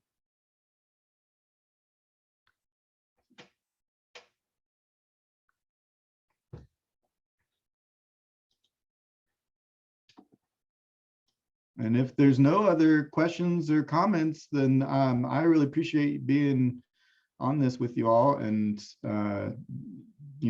love hearing stories and learning about folks who are doing this work. So feel free to reach out, and if you have more questions for me, my email is adam@neighboringmovement.org. I'm always happy to connect personally with folks as well. So thanks so much for letting me be a part of it. Adam, thank you very much for being with us today and sharing this really powerful tool in messaging and really getting to know our community. I know it's going to help a lot of us craft our messaging to be really effective and to be a good neighbor. Yeah. Isn't right. that what it's all about? That's what it's all about. Supporting each other. And I do want to, oh, sorry, go ahead. No, yeah, thank you for hosting this. And Mainstream's always bringing together great groups of folks that I'm excited to meet. So it's awesome to be a part of it. So thanks a lot. Thank you again. And I want to give Adam a shout out, because he joined our our agenda yesterday and put together this amazing presentation. So again, Adam, thank you so much, and look forward to working with you in the future. Continue working with you. And now we are going to hear from Lindsay Begum, the Associate Director for the Voter Network. And she's going to talk about really engaging and activating your personal network. So taking it a step further from where Adam left us after crafting our message and telling our story. Hi, Lindsay. Hi. And thanks for being here. Thanks for having me. And just a heads up, I did change my last name recently. So it's what did I say? Begum. I did. I'm so sorry. Lindsay Ford. Lindsay Ford. Lindsay Ford. Which is just trying to confuse all the cool people. Name. Thank Right? you. It's a super cool name. Better on a yard sign for sure. Not that I'm running. You love them. And is Adam, all right, did Adam leave? Or did he move into the guests? Did he just go away? Adam moved into the guests for now. I know he's I'm still here. Oh, okay. Hey, Adam. Hey. I was gonna say you have a lot of experience in with the Voter to Voter project, and so if you wanted to weigh in, play some banjo during my presentation, I'd be happy to have you. Only if you commit to putting your name on a yard sign, Lindsay for president, I'm all for it. So yeah, I can't commit to that today. Okay, fine. I'll be here. Everyone, you call me if you need any help. Everyone advocate. Contact Lindsay. Advocate. Be a good advocate. Get her to run for president. Yeah. This right. this is all you. Such a lovely morning so far, and I particularly liked. Well, I liked hearing from all these folks, but I thought it was really interesting to hear from Senator Ware and Senator Sykes about what they think impacts their offices and the work that they do and their colleagues, and just the emphasis on, I think Senator Ware called it humanness. And I thought that was really powerful. And Senator Sykes saying, those personal relationships are really important. I am here to remind you that those of us in this room are pretty different and maybe live in a political bubble of sorts. So it's okay that you're a political nerd. I am too, but we need to remember that a lot of the people around us are not, including our friends and neighbors. And calling up a senator and asking them to go to coffee can and will sound overwhelming to most people you know. I also am here to tell you and to hammer home the point that storytelling and talking to people you know is not only effective, it's a winning strategy. And we're going to talk about sort of the evolution of the relational organizing movement and its power and some of the work that we're doing at the Voter Network to engage everyday citizens to pull together their own networks to make a bigger impact. And so I'm going to share my screen here in a second. P.S. I haven't taken my Christmas tree down. I know some of you are throwing me judgy looks probably. Let me make sure I have my screen up.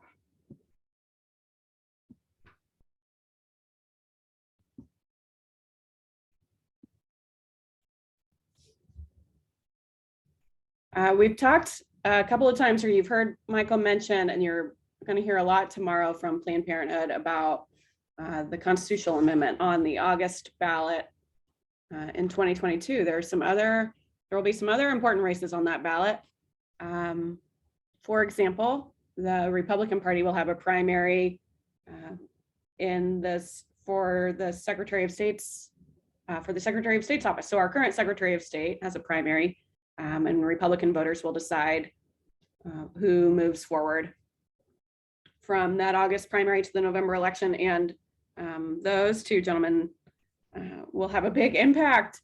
Whoever gets elected either out of the Republican Party or Democratic Party to our Secretary of State's office will have a really big impact on the future of voting in Kansas and who gets to vote. That's on the August ballot. There will be other primaries on the August ballot, but nearly 70% of registered Kansas voters will skip that election. Unaffiliated voters can actually vote in this August primary for this special, we're calling it kind of a special election for this constitutional amendment. And really only, I think it's about 6 or 7% of unaffiliated voters have ever participated in a primary, usually because there's not something there for them. And so I'm talking quite a bit about voting today, but I'll try to bring it back home to engaging with your legislators or your representatives too, because I think a lot of the same tactics, or a lot of the tactics I'm talking about, work in both arenas. Sorry, I hit up the chat well there for a second. That's right, Leslie. So 7% of unaffiliated voters will turn out in August. And a full 70% of registered voters won't even show up. Now, why is this a problem? Why is it a problem that only a handful of people are regularly voting in Kansas? The people who are voting are older and whiter and wealthier than the population as a whole. In the last primary election in a non-presidential year, so I'm going back 2018, August primary, only 3% of 18 to 25-year-olds cast a ballot. 18% of registered 18 to 25-year-olds. So I'm not even talking about unregistered youth or young adults. Only 3% of those who are registered. And the deal is like that, their voices aren't being heard. And it's a lot easier for policymakers to ignore people who don't vote and ignore people who don't engage with their offices or reach out to them personally.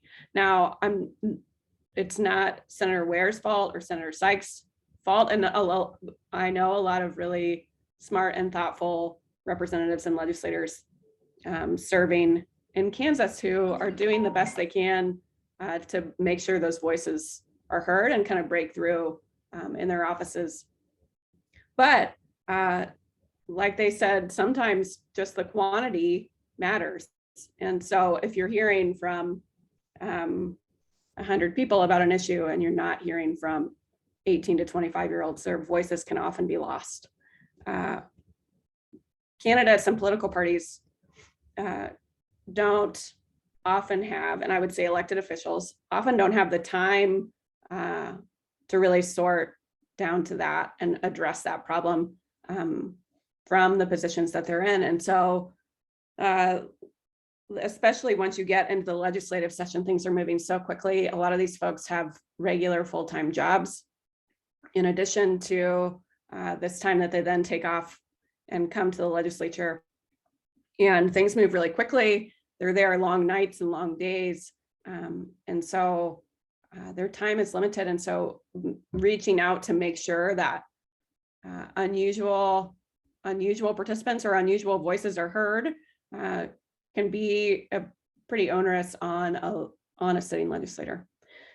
So those are some of the problems I think that happen when people aren't voting. I think I'm missing some of this graphic, but I wanted to say in terms of turnout, a lot of the tactics that we've seen implemented over time to increase voter turnout or even increase civic engagement haven't been working. So those contact rates down in the bottom left corner are pretty out of date now, but and I need to look up 2020 and 2021. But even in the last, between 2008 and 2016, just contact rates on the doors and on phones dropped dramatically. And those are sort of the two workhorses of at least political campaigns. And the reason they're workhorses, and I still advocate that campaigns use them extensively, is because you're actually having a conversation with someone. And so we talk about in the world of voter contact, like a two-way conversation versus a one-way conversation. And then beyond that, like what's not even, like if you're putting out a yard sign or putting up a billboard, you're not even having that conversation. So there are different levels here and depths of conversation. But the ways that we talk to voters and talk to constituents are effective, particularly for persuasion, but not necessarily for turnout. And so some of those like really common tactics we think about that we use during a political campaign, like going door to door, putting out yard signs. I'm not trying to say that they're not impactful, because they are, but they're mostly impactful on people who already vote. There's no silver bullet for increasing turnout, or else we would have solved this by now. There are plenty of smart people thinking about this. A lot of people voted in 2020. Not a lot of people voted in 2021. The barriers to voting are vast, and they're personal to people. And what I'm here to tell you is I could come to your book club or your church or your community and try to guess what the barriers are or why people aren't voting. And I am very likely not the best messenger. And so our goal at the Voter Network is to empower messengers, either individuals or organizations, to be talking about voting and talking about the issues that matter to them during the legislative session or more generally, so that they can help us cut through the noise in their own communities, right? We call that relational organizing. This is not a new concept. The civil rights movement, many people would argue, is a relational organizing movement. What's new is taking relational organizing to scale and using data to make sure we're effective and tracking what we're doing. And so this has really come around and grown quite a bit in the last just few years, probably after the 2016 election, maybe not even until early 2018 did we start hearing about relational organizing out in the field. And I should mention, I come from a political organizing background, mostly political campaigns. So I've worked state, local, federal campaigns around Kansas, and my role was often in this voter contact space. And I liked that voter contact space because I really believe in the power of that personal communication, but something felt kind of off to me. Often it was, we were trying to get to scale and talking to a lot of strangers. And when I learned more about relational organizing and then saw how effective it was on top of that, it really piqued my interest, which is a big reason why I continue on this relational organizing soapbox. We started seeing campaigns and organizations around the country develop tools and tracking programs around relational organizing and take this to scale. And what I didn't put on the last slide, or what I think got cut off, was those traditional voter turnout methods that we think about when studied in the field traditionally have a voter turnout increase, or show a voter turnout increase of 0.5 to 1.5%. Robocalls, door-to-door. Are robocalls a thing anymore? Robotexts, mass text messaging, going door-to-door, yard signs, even mailers.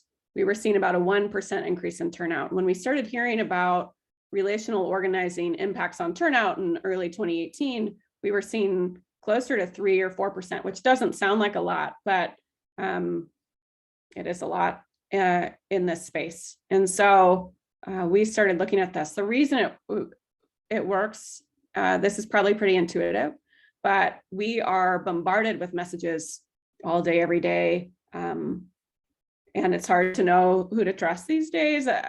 We've seen a lot of our institutions under attack, including the traditional news media, and people are much more likely to engage or hear a message or act on something new if they hear it from someone they know or trust. And that could be a friend or a family member, or it could be an institution like a church or a school or a teacher. I saw Ann Norbury was on here, and her church, St. Andrew Christian Church, has a voter-to-voter team. We'll talk about that in a little bit. And she's recruited folks to talk about voting with their own networks and with their peers, which is really cool. But there's just some social psychology here too, which is fun to think about in this, the first and second week of January, about why people do what they do and how to change behavior. If we have 70% of registered voters who are unlikely to vote in a primary election in 2022, what is it that will move them to do something new and kind of out of the norm? And what we're learning about organizing, either to talk to your legislators or to encourage people to vote, is that the same tactics you apply to getting to the gym or eating healthier food or making any kind of behavior change apply here too. That if you set small, easy to reach goals and you create some accountability around yourself, you're much more likely to do it. And so through this voter to voter program, where we're helping volunteers or activists who want to support their friends in new behavior, we're giving them tools and tips and tricks to encourage people to vote. We launched this program in 2018. We're primarily supported by health foundations, which is interesting. The people who are least likely to vote in Kansas and really in the country are also the people with the poorest health outcomes in the state. And that's why the health foundations are interested in this space. Well, this slide is a bit out of date. We're probably talking to 28,000 voters now and have 1,700 or 1,800 volunteers who have committed to talking to their friends. Most of this is volunteer powered. I'd say 90% of this work we do has been volunteer powered, but we're thinking about ways to do paid relational voter contact. I just saw a report come out of Senator Ossoff's campaign in Georgia, and they, it's a little unfair to refer back because they had like $1 gazillion to spend in their special election last year and in late 2020, but they ran a really fun and impressive paid relational organizing program to scale and show some really great turnout results from that. I think closer to 4%, like I said, compared to traditional voter turnout methods. And we are not there yet in Kansas. We are not seeing a lot of campaigns or organizations pick up relational organizing as a voter contact method and kind of incorporating it into their voter contact plans, but I think we're getting there, and we'll continue to push for it.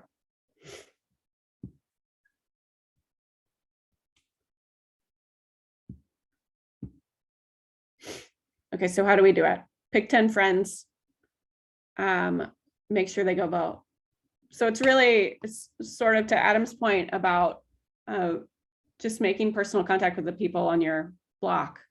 We're asking you to start small and find 10 people. And we can talk about this too.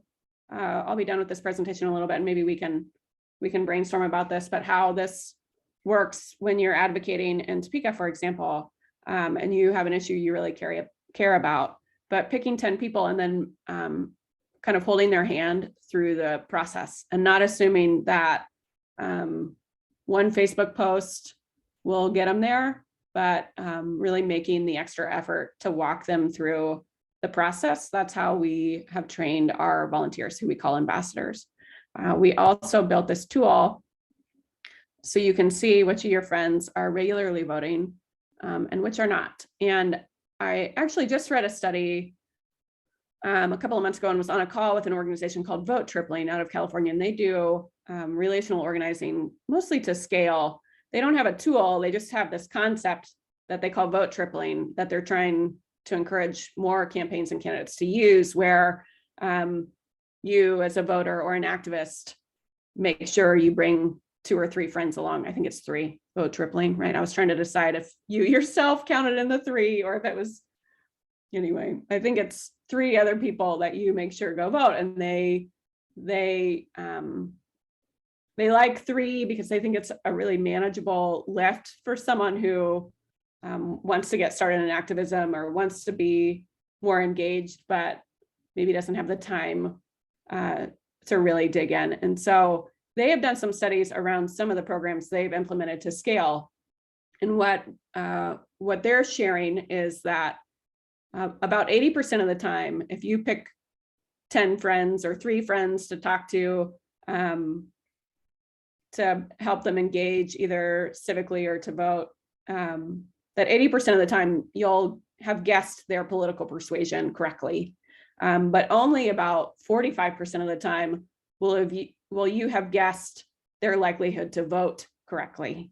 And so we are often overestimating the likelihood that our friends will or are voting. And this will be especially true for this August primary election. A lot of people around you, because I know you're all uber active. We already talked about this, being political nerds. A lot of the people around you will tell you that they're voters, not knowing that they're even missing an election. I think particularly these primaries that moved just 2 cycles ago, is it 2 cycles ago now, moved in 2017 from a spring election to a summer election. We've only had, I'm talking about local elections. Anyway, we have an election every August now in Kansas, and I think people have gotten confused about when they happen and where they happen. And redistricting will also impact that. So a lot of changes are coming right in time for this really big election in August. And we shouldn't assume that our friends are voting, but this tool will help you see who might need the most help. So we give everybody a score. It's a 0, 1, 2, 3, or 4, and it just tells you how many of the last 4 elections someone has voted in. So Amanda, in this case, has voted in 4 out of the last 4 elections. Also tells you her party affiliation. And if Amanda is a 404, we can assume Amanda is likely to vote and won't need our help as much. In fact, Amanda should be asking 10 other people to get out and vote. Bianca is a 1 of 4 voter, registered, unaffiliated. That's what this U means. That 1 of 4 likely means that Bianca votes in presidential elections and not any other time. And the fact that she's unaffiliated, and we've already talked about how few unaffiliated voters ever vote in primaries. You can then know that Bianca's going to need extra support and probably some education around this ballot. And then Jill is a registered Republican living in Overland Park and is a 2 of 4 voter. And we like to train in our programming that 2 of 4s are people who usually vote in November every other year and don't come out in local elections or in primary elections. So that is often the case. And so this data, I just want you to know that this data is here to help us take this storytelling and some of the stuff we've talked about this morning and really apply some structure around it. And I think that structure can be really important if we want to be effective. I think this is surprising for folks, so I like to include this. Probably, we don't know the registration rate exactly in Kansas, like how many people are not registered. We think it's about 1 in 4, 1 in 5, but it's a hard number to determine. But we know that out of those folks that are registered to vote, a full 25% have not participated in any election. So they get registered to vote and then they don't go. Another 18% are voting in a presidential election and not any other time. This might also be, at least I think this tool might be a way for you to dig in if you are doing some advocacy in Topeka and you want to find people who might be the easiest to bring along. You could come in and look for your 4 of 4 friends and see if they're interested in engaging at that next level. So if they're already voting in local elections and in primaries, they might be a little more aware of what's happening and speak up. I want to tell you about our voter-to-voter program because I talked about kind of national stats showing 3% increases in turnout in relational organizing programs. But we've seen much higher rates than that. I think a lot of that is because we haven't, our priority has not been scale. Our priority has really been quality connection to this point. And it shows in our numbers. So you can have the coolest tool in the world, but if you don't have organizers really doing the work and people really powering the movement, I think a lot of those tools can fall flat. So I just wanted to show you, like in the 2018 general, which was the first year we really had this on the ground, the turnout among the people we talked to was 82% compared to 56% statewide. And then in 2020, that number was 91% compared to 72% statewide. But even some of these primaries, we're seeing 20% increases in turnout. And we have a bit, this is not surprising, but we have a much bigger impact on the least likely to vote using this tactic. So 68%, in 2020, 68% of the people who had never voted before that we talked to then went and voted, compared to 41% statewide. So you can actually sign up if you wanted to. Today we have the ability to create teams on our website. And you could get in and start playing with the tool and seeing which of your friends are voting and which are not. I'm gonna stop sharing screen and come to the chat. I made that a little shorter than I normally do, but I wanted to give time for questions and then maybe let you out a little early. Michael, what do you think? Do you have anything to add to this presentation so far? No, it's a great presentation. I know we have a lot of voter-to-voter ambassadors here with us today that might be looking at taking the next step. So I appreciate that you did mention, one way to use the tool, and I agree with that. I think if you're talking to your friends and your family, your book club members, whoever, neighbors, and you know that they're good voters, and you probably know where they stand on issues, then they're going to be easier to bring along with you. Mm-hmm. Yeah. Right. And I don't know if this is never mind. I think we're going to unveil that at the wrap party in January, a new feature for the tool. So I won't say anything about it right now. But no, I'm really impressed. Lindsay has done an amazing job growing voter to voter and building those relationships. And it shows with those stats that she presented. So we're really proud of the voter to voter program and all Lindsay's done with it. Aaron, you will find out at the wrap party at the end of January. She said, Aaron Wood said she needs to know now with the new feature. Speaking of rockstar voter to voter ambassadors, there's a couple on this call, but I think last year wasn't Aaron's team the winning team? The winning team in voter contact and turnout? I think so. Adam's team was right up there though. Yeah, it was. But they took a couple of different approaches. Yeah, Leslie, I really think to your comment in the chat, I mean, it's my opinion that August is real. There's a lot of turnout game to be had. Like there's so much education to do just around the fact that there's something on a ballot that people can vote for, and that like the fact that it's there. And that's the way we're going to approach it from the voter network, especially with some of our kind of larger organizational partners, and maybe some who are even skittish about, well, we've run into, Michael and I were talking about this yesterday, a lot of partners in like the business community who are just skittish to talk about voting. The act of voting has become so politicized, which I think is a very dangerous move.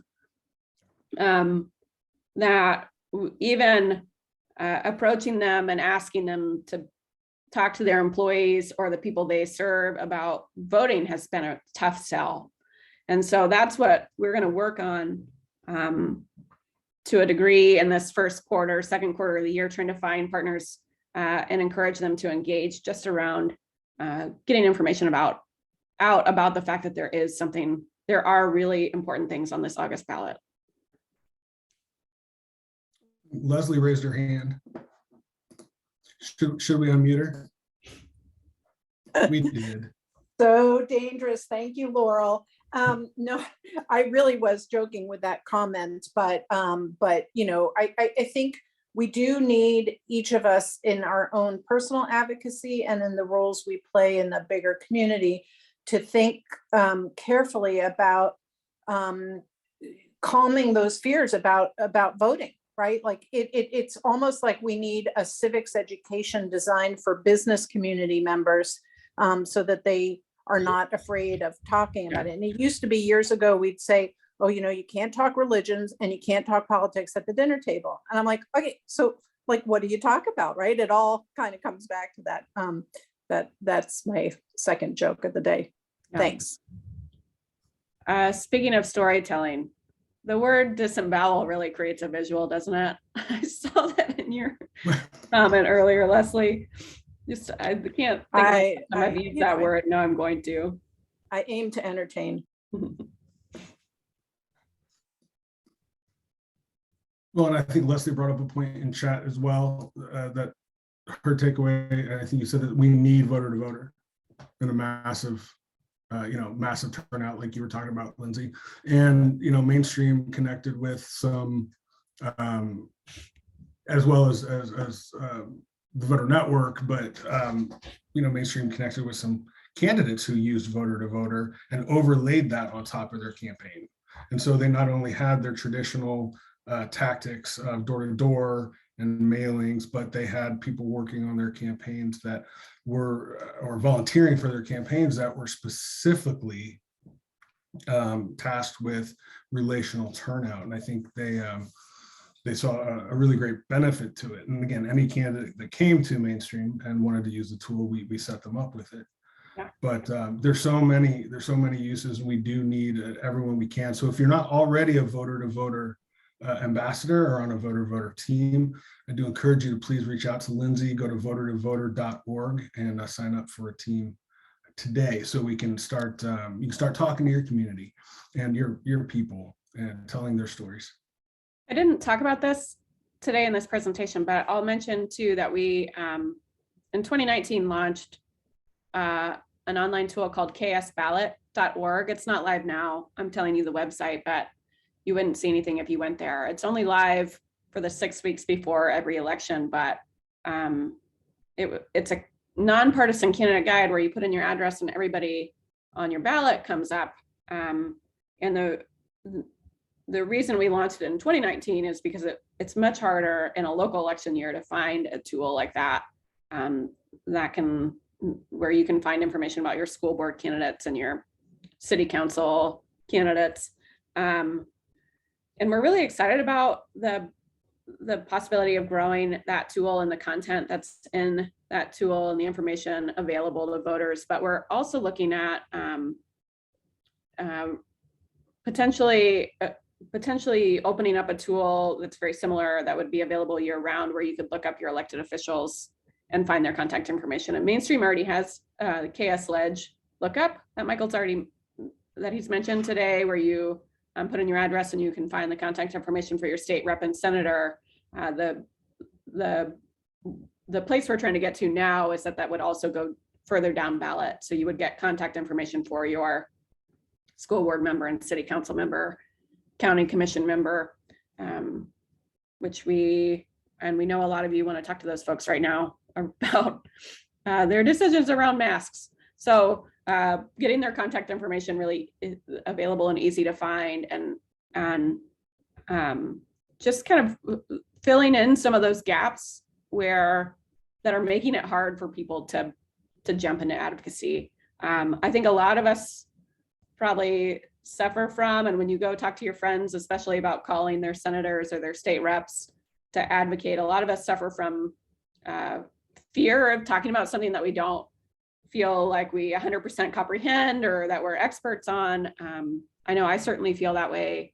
And So we're trying to consolidate at least some of these tools to make it easier so people at least can find their legislators, can find the people who represent them.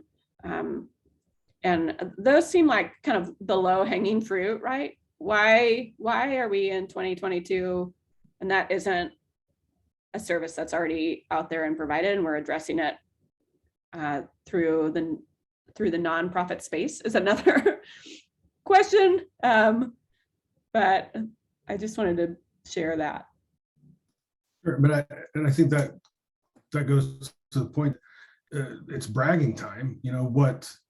Not only does the voter network, shine with relational organizing, but I think what we really do and what we're really known for is demystifying the voting process, right? Giving people the resources and the tools, like you mentioned, with Cast Ballot, with Voter to Voter, with other guides that we put out for specific communities of interest even.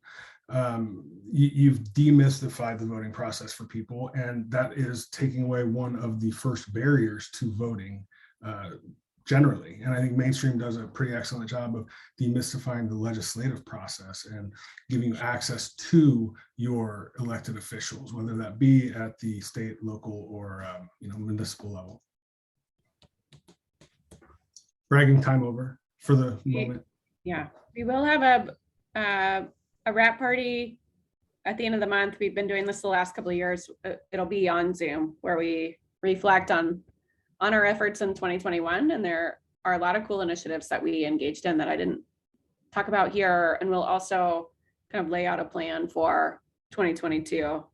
And while I said we haven't focused on scale, I do think there is, we've gained a lot of momentum, and a lot of this is just organizations and partners who have found this effective and are telling their friends about it. And so we are excited about our potential growth in 22, and we'll invite you to that party. It's always a good time. Yeah. Even on Zoom. A little less of a good time, but still. But didn't Adam play for us last year? We had some musical guest appearances last year. Lindsay, I think, is working on a dance routine. That's right. Is that right with Madeline? Okay, perfect. Hey, I'm looking at chat, and Linda, a little bit ago, you had mentioned working at election locations has also causes some worry. And I apologize, we didn't see that in line, so I'm not sure what that was referring to. Did you want to unmute and say anything? Or Lindsay, do you remember what we were talking about at 12:27 p.m.?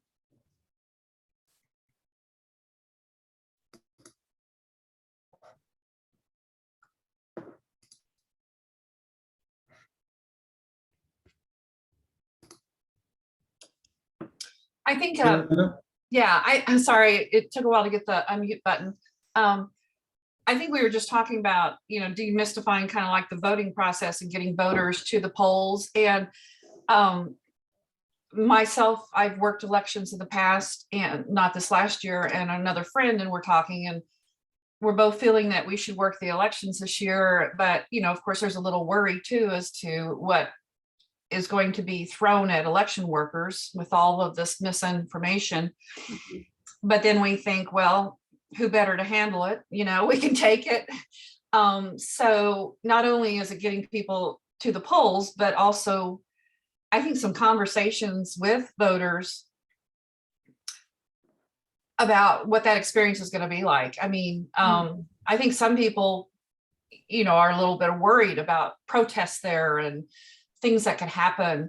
So anyway, we joked about wearing a bulletproof vest, but I know we're not in Georgia right now or anything, but there's just some people I've talked to, there's just a little apprehension about the voting locations. Are they going to be harassed? Things like that.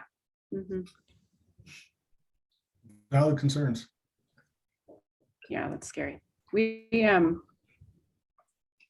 I know this doesn't address that directly, but we push pretty heavily at the voter network for vote by mail. And in part because there's public information available from the Secretary of State's office that allows you to see who's requested to vote by mail and who's turned their ballot in. And so it gives you another tool when talking to your friends, because you know where they are in the process. And if they are getting a ballot, you know that. If they're getting a ballot delivered to their home, you as their friend know that and can follow up and kind of help hold people accountable to the voting process. Also, we've seen, at least in our program, that more than 95% of the voters we connect with, whether they're old, young, vote every time, never vote, 95 or more percent of them who request a mail-in ballot then turn it in, especially, and I think it's because they then also have the prompting of their friends, and we're like really aware, like they very intentionally requested that advance ballot at the request of their friends, and then they feel kind of accountable to turn it in because Adam asked them to or whatever. And we'll continue to push that, although people are pretty confused about that process, especially after 2020 when everything, a lot of counties were mailing advance ballot applications. The state legislature is trying to prevent us from doing that or prevent counties from doing that. So the process is a little tricky, but we'll continue to try to demystify that process too. Am I still unmuted? Yeah. Okay. One of the things that also is being discussed, a little confusion. I mean, just the fact that, quite frankly, the US mail has been so disrupted. It took over 2 weeks for me to get, a card from somebody not that far away.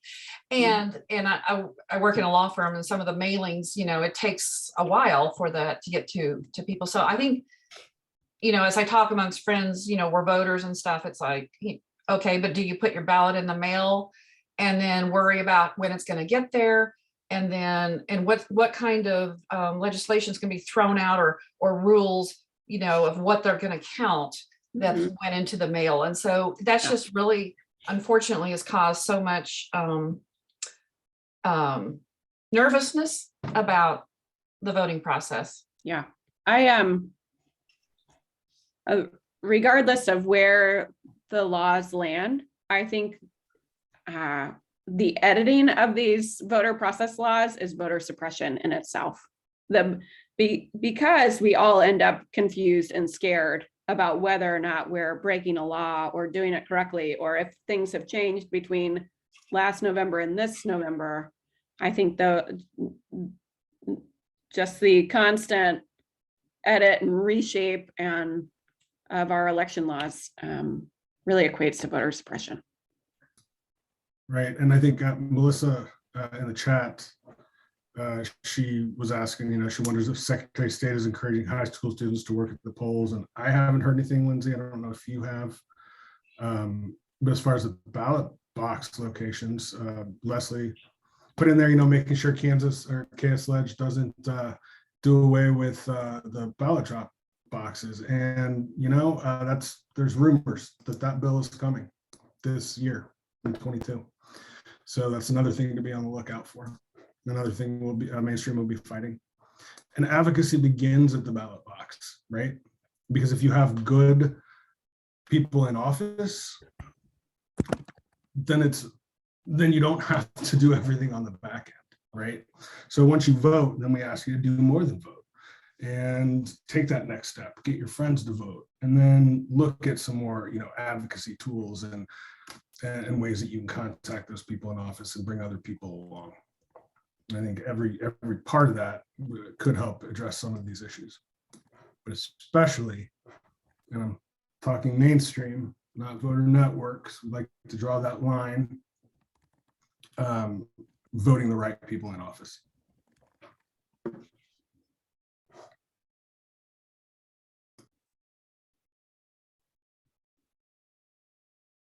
Do we have any other questions for Lindsay or Adam? I see Adam still on here. Senator Ware is still on. I don't know if she was taking questions. But as Lindsay mentioned, we can get you out of here a little bit early.